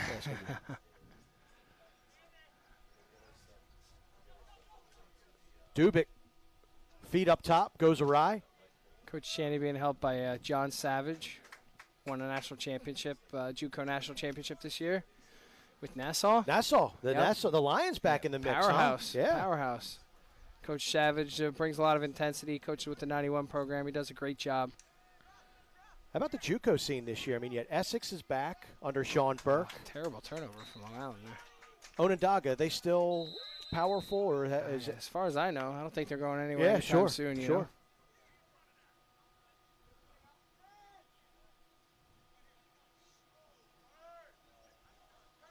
Dubik. Nice goal again by Dubik. Soaking some checks, getting top side, spins to his right, and scores to end the second quarter. And how about DMV going on a run? It was 3-3, and a 3-goal splurge by the DMV has them up by a trio. Really impressive job from Elliot Dubik. Future Terp with a couple of big boy goals. Really liked what he brought to the table there. His brother Lewis lit it up down in College Park for years. Yep. 6-3 is your halftime score. The DMV leads Long Island. Stick around. Second half action coming your way right after this.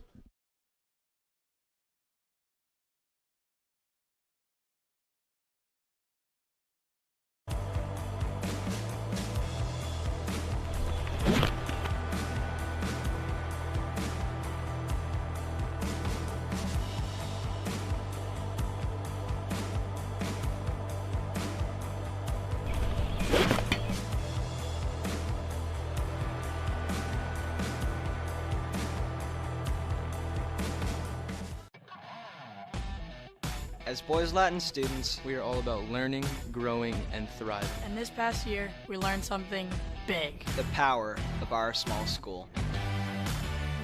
We stayed connected. We learned the value of hard work. We stayed true to our mission and to our values. Educating boys to become men of courage, of compassion, and of integrity. Today, we're stronger and more resilient than ever. We are Boys Latin.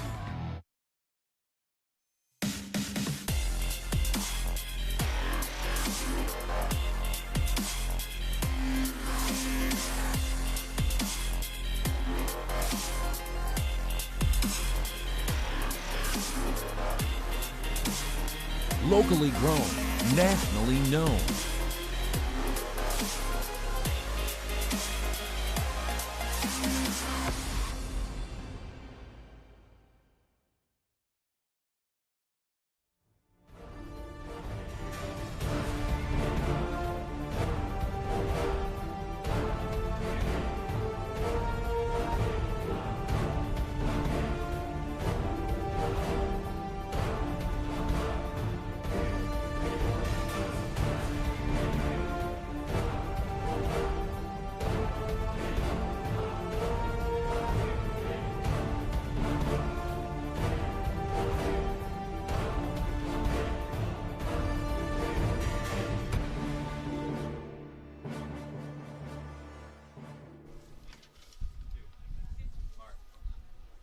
We're back for the second half of action. Mark Dixon, along with the Director of Communications for the NLF, Matt Chandick, and we saw a terrific first half there. It was back and forth, but DMV put together a 3-goal run there to take on this 6-3 advantage. And as we take a look at the stats, Matt, what jumps out at you? I mean, the total shots, just because it shows me, what we've seen is that DMV's had the ball longer periods of time. They've been able to stretch out their possessions. I mean, I think they're 6-3 on the faceoff. So they've gotten the ball. They've held on to a little bit. They've had probably some better, higher percentage chances than I would say that Long Island has.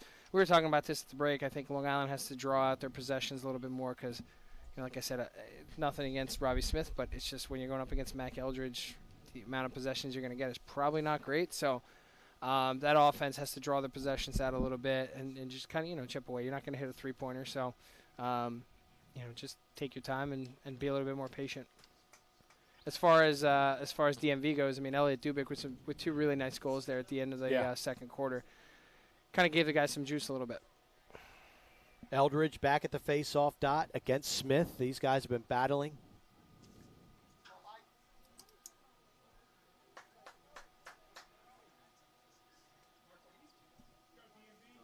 Referees are now hustling onto the field to get this thing going. Might need ref Mark Dixon out there. Yeah.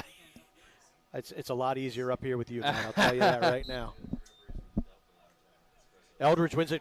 Pinch and pop cleanly to himself. A little bit of transition opportunity. Sky whammy. Fakes it. Shot. Just goes over the crossbar. Mac Eldridge showing off he can be more than a Fogo. Yeah, he's pretty athletic. He's able to, he's got good hand speed, obviously, but he's able to handle it pretty cleanly off the win, and he's not really causing a lot of, 50-50 ground balls, which is good. Makes his life a lot easier. Absolutely. Part of a Georgetown prep team that was awesome this year, and from what I hear, they're going to be unbelievable next year. They just added Nate Kabiri, our number 9, oh, wow. 23 from Episcopal in Virginia. Okay. They're bringing back Matt Christmas, who's a 6'4", 210-pound pole who handles it like Matt Tackman. They've got Colin Burns, who is really good for DMV. So they've got some. Oh, is that Madden? James Madden with the shot paints the corner and ups the DMV advantage to 4. See a lot of what endeared him to UNC. Just guy's a goal scorer. He knows how to score just about every which way. He's creative. Obviously, he's really big, so he's able to, he kind of uses his frame and his size to get open, get his hands free.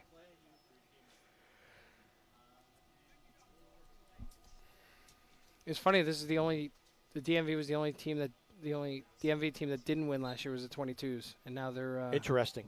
They're off to a good start. Yeah, they really are. Don't want to jinx it for them. Oh, look at Salcedo, head of steam, hits the point man. Matten spins. Nice cookies lift and poke and lift, I should say, by Phelan. Been impressed with Phelan. He's been all over the field. Little whirling dervish right there. Doesn't go. Good check by Colin Langton. Langton's another hustler. Beautiful lift by Will McCullough. That backhand lift. Good hustle, and Langton wins another possession for Long Island. Tough play right there from the long stick. New goalie for the Long Island team. Number 9, Jesse Greco. Joey Greco, excuse me. That's a Long Island name right there, Joey Greco. A little bit. A way to keep that in. Great play, and now there's an opportunity. Goalie's out, shot to score. Caputo. Matthew Caputo gets another one. What hustle off of the sideline. You mentioned you got to find ways to get possessions and score goals in different varieties when you have a guy like Mac Eldridge facing off against you. So what a play.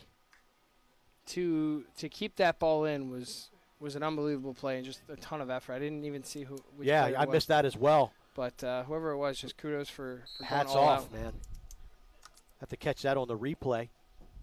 Facing off for Long Island, Noah Filippelli.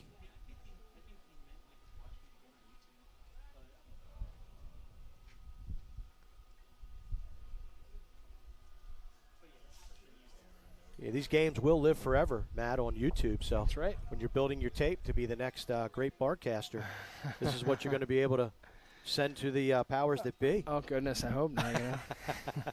You're doing a great job. Appreciate it. Easy when got a pro like yourself helping out, so it's working out well. Last night with the senior game was a great experience, too.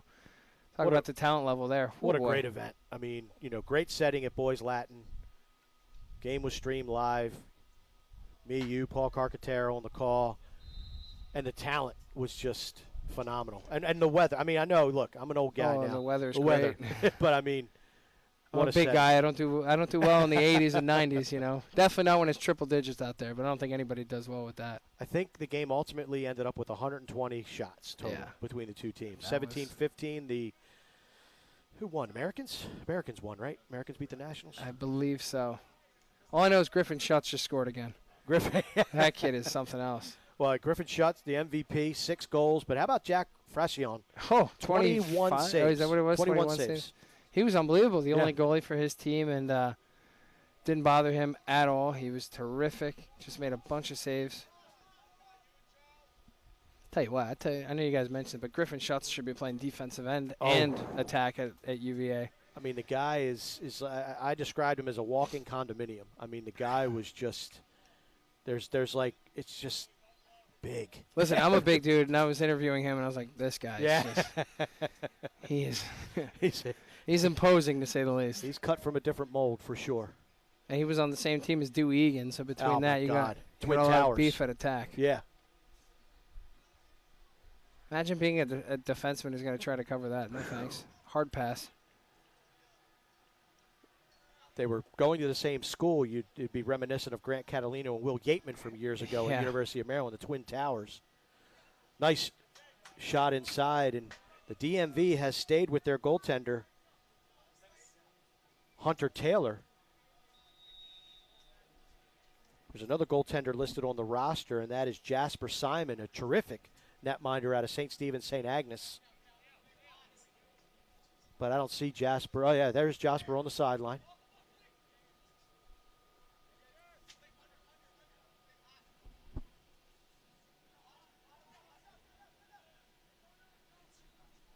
Roll inside. Good defense. And a detwigging. Ball stayed in his stick, so we got procedure. What a check. Aiden Fairchild. Courtesy of Aiden Fairchild. Future Spider. Coach Samani's got to be excited. Oh, nice check. Collision at midfield. Look at Trujillo just eating it up. How'd the ball stay in his stick? Wow. That's the real question. Dylan McGee with a big pop, future Buckeye. That was a nice hit from McGee. Clean.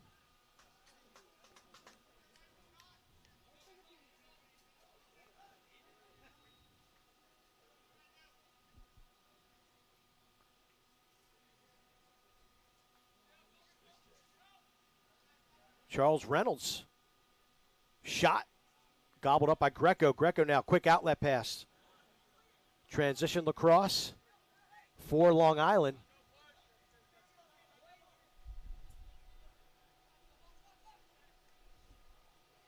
Ball's loose inside. Yeah, sure. Dylan McGee coughs it up. Shot, what a save. save. An unbelievable save. Rebound inside. Another opportunity. Good defense. Saddle. Colin Brown with the check. Way too much. Walsh now. Unsettled situation. Balsamo back on the defense. Pass to the pole. Shot. And a beautiful bullet. What a rocket. Ryan Splain. Those Gonzaga poles are out of control. Good gravy. What a shot by Splain. Barely even reacted when he scored. It was like he just knew he was going to paint the corner. Just, what an absolute missile. The confidence by Splain just to drill the corner. Colin Brown, how about the defensive play at the other end of the field? Strips the Long Island player and turns it going the other way. And Walsh, nice job moving the ball. Salcido wins it out the front door. Transition opportunity. Bounce pass. Dubik is able to corral it. How'd you like to be Gonzaga and have Bath and Splain handling the rock? Man, that's an impressive pair of poles. And then, I mean, when you're talking to the DMV area as well, when you talk about, Christmas and Pasha Hakimi from that St. Albans, next level. That kid's a handful. Yeah, I think we have the 2 highest rated polls on our NLF rankings at both out of DMV area. So yeah, so it's a great class. I mean, you saw that team that lost to Maryland in the semifinals. Nice save. Yeah, that was a nice comeback win for that Maryland squad, knocking off the DMV. Here comes transition opportunity for Long Island. Oh, Kisses off the crossbar. That was Caputo. Balsamo, though, corrals the rebound. There's Cullen Brown again. he's been active. Cullen Brown is a specimen. Future Buckeye, I believe. Saw another future Buckeye that was out of this world last night. Bobby Van Buren, my goodness. Oh, man, he is a machine. We featured him. Well, you were on the call, right? Yep. He was in our open. Yep. And look, that's an offensive showcase. And when I said, let's talk about Van Buren in the open, you guys were on board, but it was kind of like, I don't know. And Van Buren, what does he do? I mean, Clark meets him at the shoot-around, and he's like, this kid is unbelievable. And then he's, great ground balls last night, scored a goal. Outrunning guys in transition. Yeah, he is fun He's to watch. built like a college senior right now. Yes. It's crazy. I don't think strength and physicality are going to be an issue for him in the Big Ten. No. What a poke check by And Cullen again, Brown. that's your guy right there. Cullen Brown, man. He's coming on strong here. Wow. He has impressed me on the defensive end of the field for DMV. Trujillo, little give and go shot, Way sails outside. over the crossbar. Leaf Hagerup with that offering.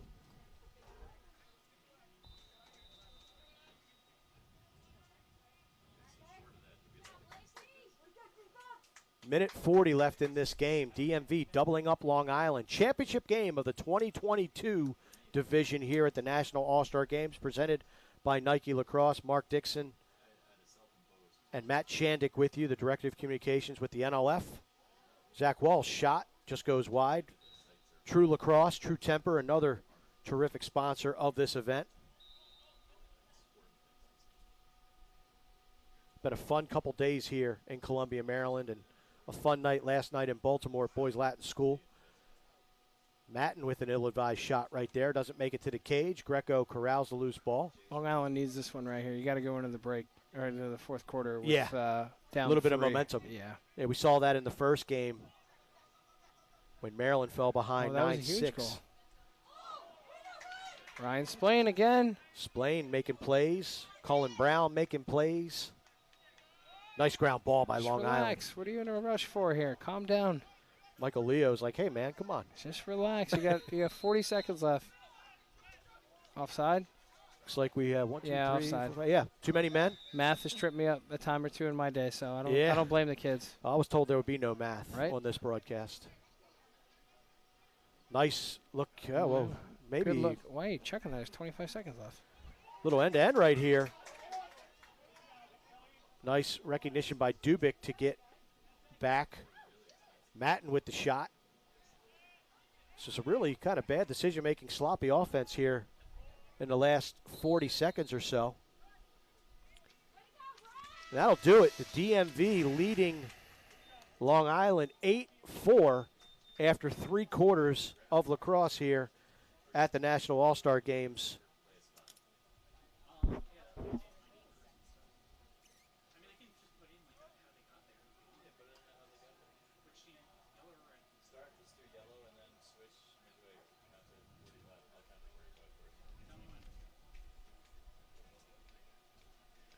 Both the teams taking a break, getting some water, trying to catch their breath.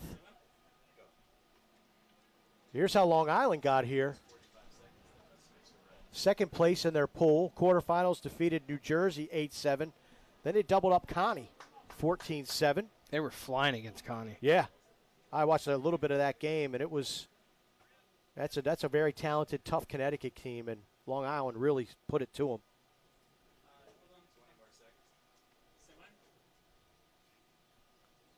And there's the DMV. Undefeated so far in this tournament, won their pool 3-0 record, then defeated the Pacific Northwest 12-4, and then really stifled New England 7-2 Yeah, in that semifinal. That game was 5-0 at one point I was watching. They were just in total control. New England couldn't get anything offensively, and New England's got some really good offensive players. So, and, I mean, you've seen the defensive havoc that these guys have been causing. Brown and Splain leading the charge. Yeah, and then you got the goalie, who's been terrific. Landon Taylor, Hunter Taylor. Hunter Taylor, yeah, out of Landon School.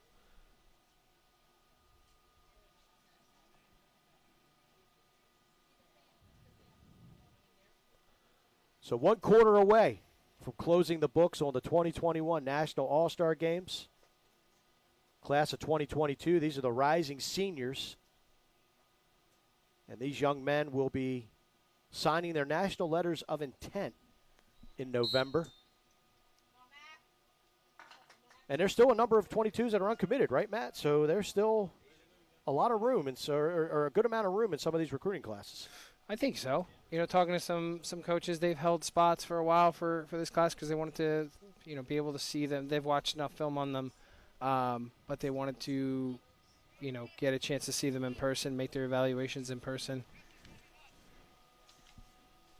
So if you're uncommitted, it definitely don't think the dream is dead in the slightest, because there's going to be, there's going to be some movement. I think guys are going to flip or find some other places that are better for them, and we'll see what happens. But I definitely think there's going to be some spots open up. Nice save by Greco.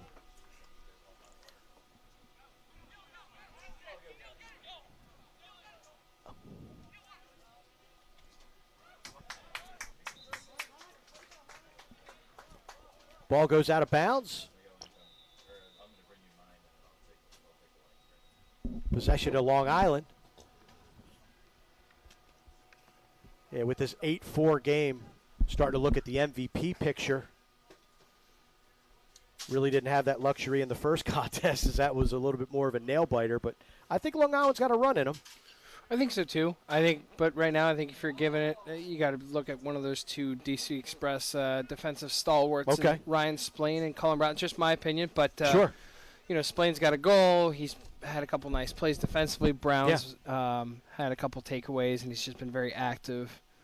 And this is a very good Long Island offense, and they've only got 4 goals early, and that's says something about something, I think. Yeah, I'm not going to argue there. I've been Splain is a terrific player. I've sung the praises of Brown repeatedly throughout this broadcast, particularly here in the second half. I think he's just a special talent. It's very good, very good. He was a little inconsistent a year ago, but when the talent was so evident, when he was on, and I think he's from what I hear, he's kind of refined his game a little bit. He's worked hard at being a little bit more consistent. So I'm really excited to see what he can be in a couple of years, because I think he's just starting to scratch the surface of his potential.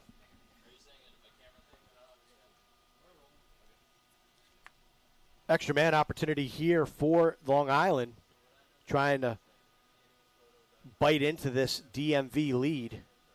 Prime opportunity right here. Balsamo passes up the shot opportunity. Is that a shot or is it a pass? It's definitely a shot, in my opinion. Referees looking at each other. Nobody's signaling just yet who has possession, but looks like it's staying. There's no protest coming from the DMV bench, so I think it's going to be long. It's a shot, and it's That's a Long always Island a dead possession. giveaway, right? When they're not even pretending Exactly. to say anything. At this point, man, you're tired. Oh, As they'll find the energy to complain if they think they're getting, getting the jobbed. short end of the stick.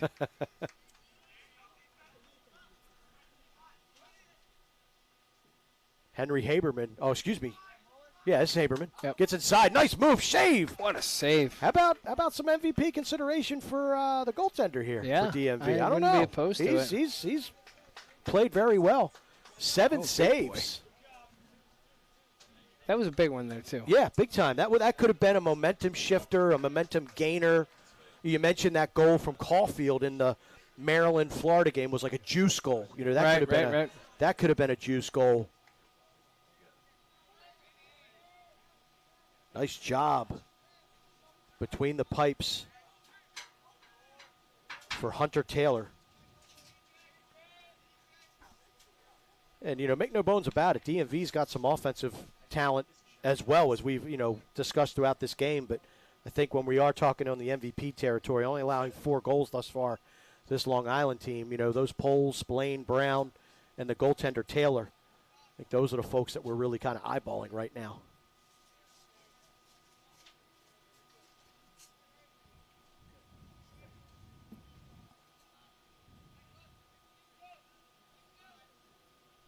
Reynolds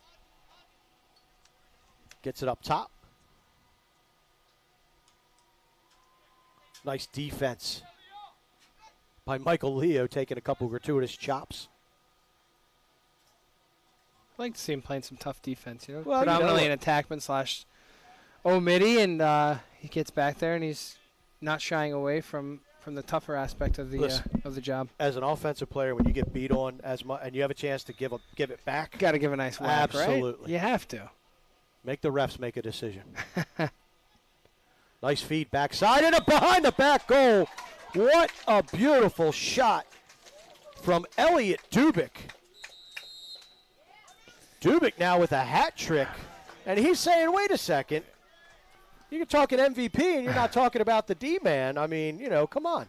Wow, that was a nice goal. You kind of see the BTB coming. He was running himself out of an angle on his strong hand. So did a great job of working his way back with the BTB. So he's got 3 now. More of a feeder usually. It's been interesting to see him become predominantly a scorer today. Beautiful goal from Elliot Dubik. We mentioned his older brother Lewis, a terrific interior scorer for Maryland a couple of years ago. Might be curtains for Long Island, but yeah, it's going to be tough with just they haven't been able to break through. It's been a really tough defense. Yeah. Coach Shannonchuk, though, not ready to concede anything. He never is. At this juncture, using a timeout. He is never, ever ready to concede.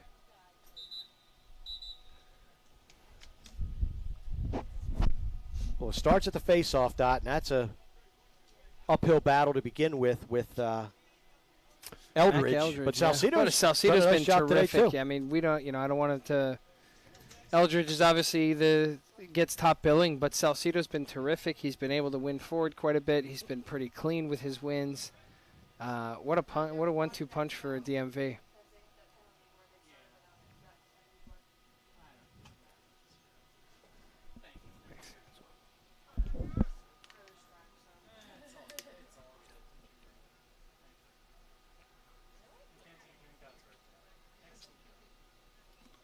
See the organizer of the event, Ryan McLaren, making his way to the scorer's tent. He's done an outstanding job. I mean, obviously running one of the best clubs in the country for so long and keeping it as one of the best clubs in the Crabs. And, this has been another save from Taylor. My goodness. Yeah. Look at that quick outlet, too. Wow. But McLaren has done a great job with this event. It's grown in the past year. Last year was obviously really tough with COVID. They had to move things around, but, went off without a hitch. And it's even bigger and better this year. And cool to see in that last game. We talked about it, but Florida, a new team gets in and makes it a championship game, gives Maryland everything they can handle. Really great for the growth of this tournament and kind of, seeing what's to come. It doesn't just have to be, Long Island, DMV, Maryland, the traditional hotbeds. You're going to kind of see some different areas really put on a show. It's been really cool. Here in this one, it was 3-3. Believe at the end of one quarter, and then ever since then, 2-2 after one. 2-2 I think after it may have one. been 3-3 at one point too. Yeah, and then obviously that's when the DMV put the pedal to the gas. Yeah. Pedal to the floor, I should say. I knew what you were going for. Oh man, it's been a long weekend. That's it. Dehydrated. That's what it is. For sure. Kind of sneaks up on you when it's not as hot, There we see our stats. Total shots, the DMV, 27 right there. Face-offs, 10-4. That was 5-3 at one point. That stands out for sure. Big time. It's tough for, Long Island's got a ton of offensive firepower, but it's tough to really get going when you don't have the ball, so. McCullough on the restart. 6:15 left to go here in the game. Might be time to start going to a 10-man or something like that. Yeah. Got to get the ball back at some point. And DMV's got some attackmen that are just really poised with the ball in their sticks, including Will McCullough, who I'm a big fan of. Walsh. being guarded by Drew Morris.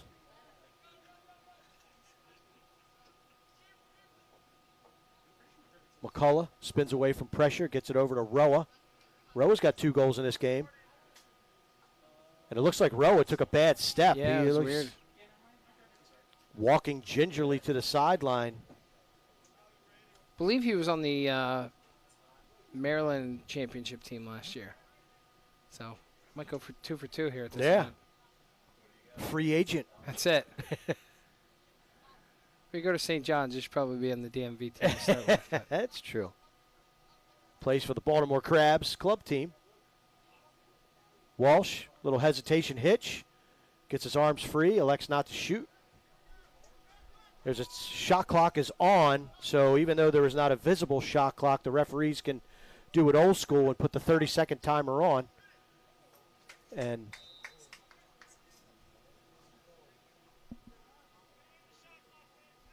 shot clock still in effect. Has nothing hit a pipe, the goalie, or a goal hasn't been scored. picked off. Nice job by Long Island. Errant pass. Balsamo trying to retrieve it against the defense of Stamos. Stamos battling. Finally get the ball back and you just launch it. I mean, Yeah. got to be a little smarter there. Give it to a midi, get the punt return set up, and go from there. But, I mean, they still have the ball, but still they just expended a lot of time and energy to get it back. Yeah, without question.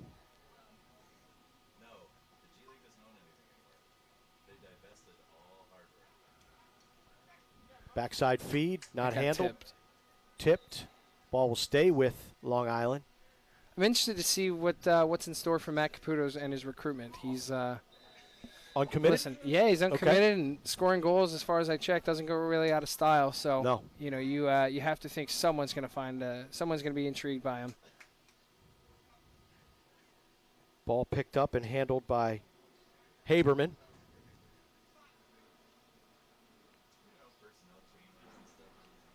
Nice over the head check by Brown. He just makes life so hard for you as an my offensive goodness. player. Look at the way he moves. It's just he's so Very fluid. Yeah, it's just.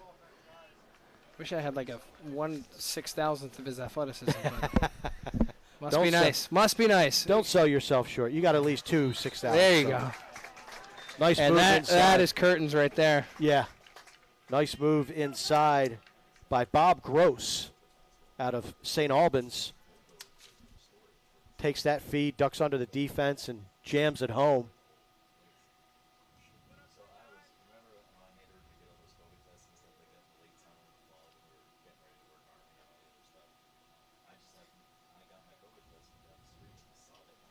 (10-4). It's been all DMV last 2.5 quarters here. Eldridge wins it out the front door. He's not done yet. Fast break. Gross pulls it out. Splain, feed inside Eldridge. Shot goes wide. Look at Greco. Fogo/attackman there.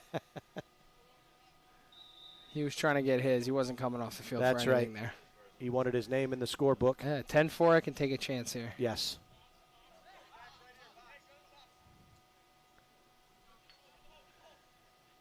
Dylan McGee gets ahead of steam down the alley. Good slide. That was Gavin LeVay with the defensive pressure. Shot. Oh, And Caputo again. Caputo will get Long Island off the schneid. It's been a long schneid. Really has.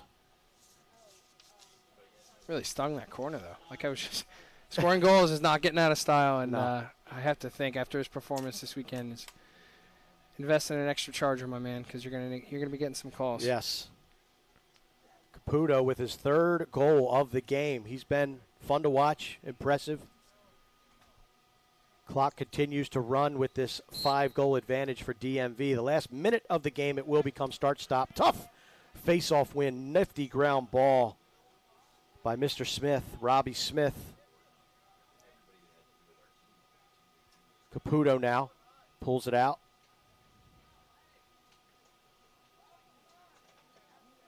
And an airmail. That's just that kind of game for Long Island. Yeah, You know? it's been that kind of last hour for Long Island's been tough.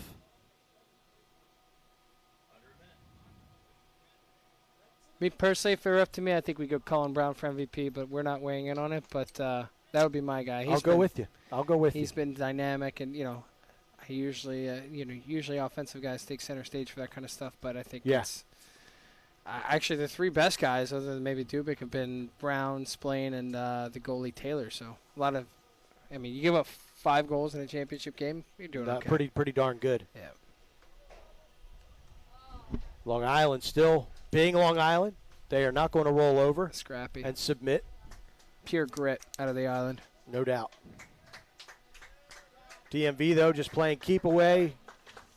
And they will take the 2022 championship. So your 2023 champions, Maryland.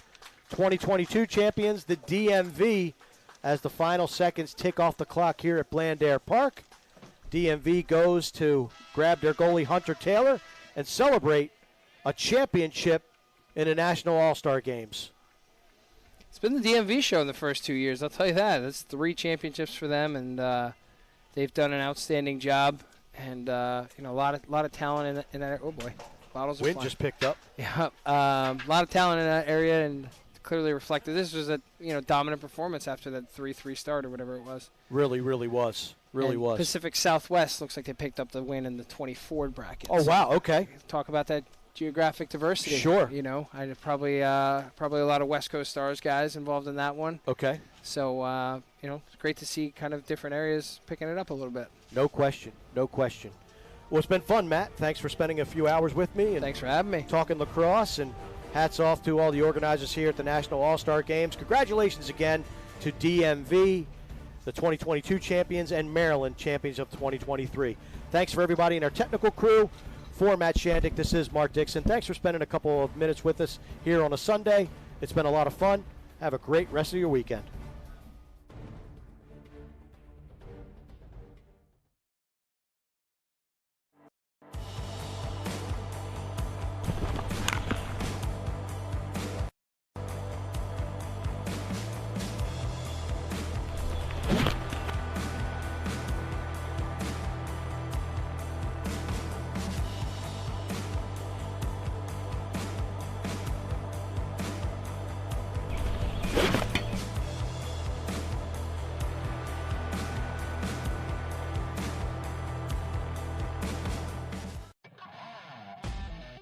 As Boys Latin students, we are all about learning, growing, and thriving. And this past year, we learned something big. The power of our small school. We stayed connected. We learned the value of hard work. We stayed true to our mission and to our values. Educating boys to become men of courage, of compassion, and of integrity. Today, we're stronger and more resilient than ever. We are Boys Latin.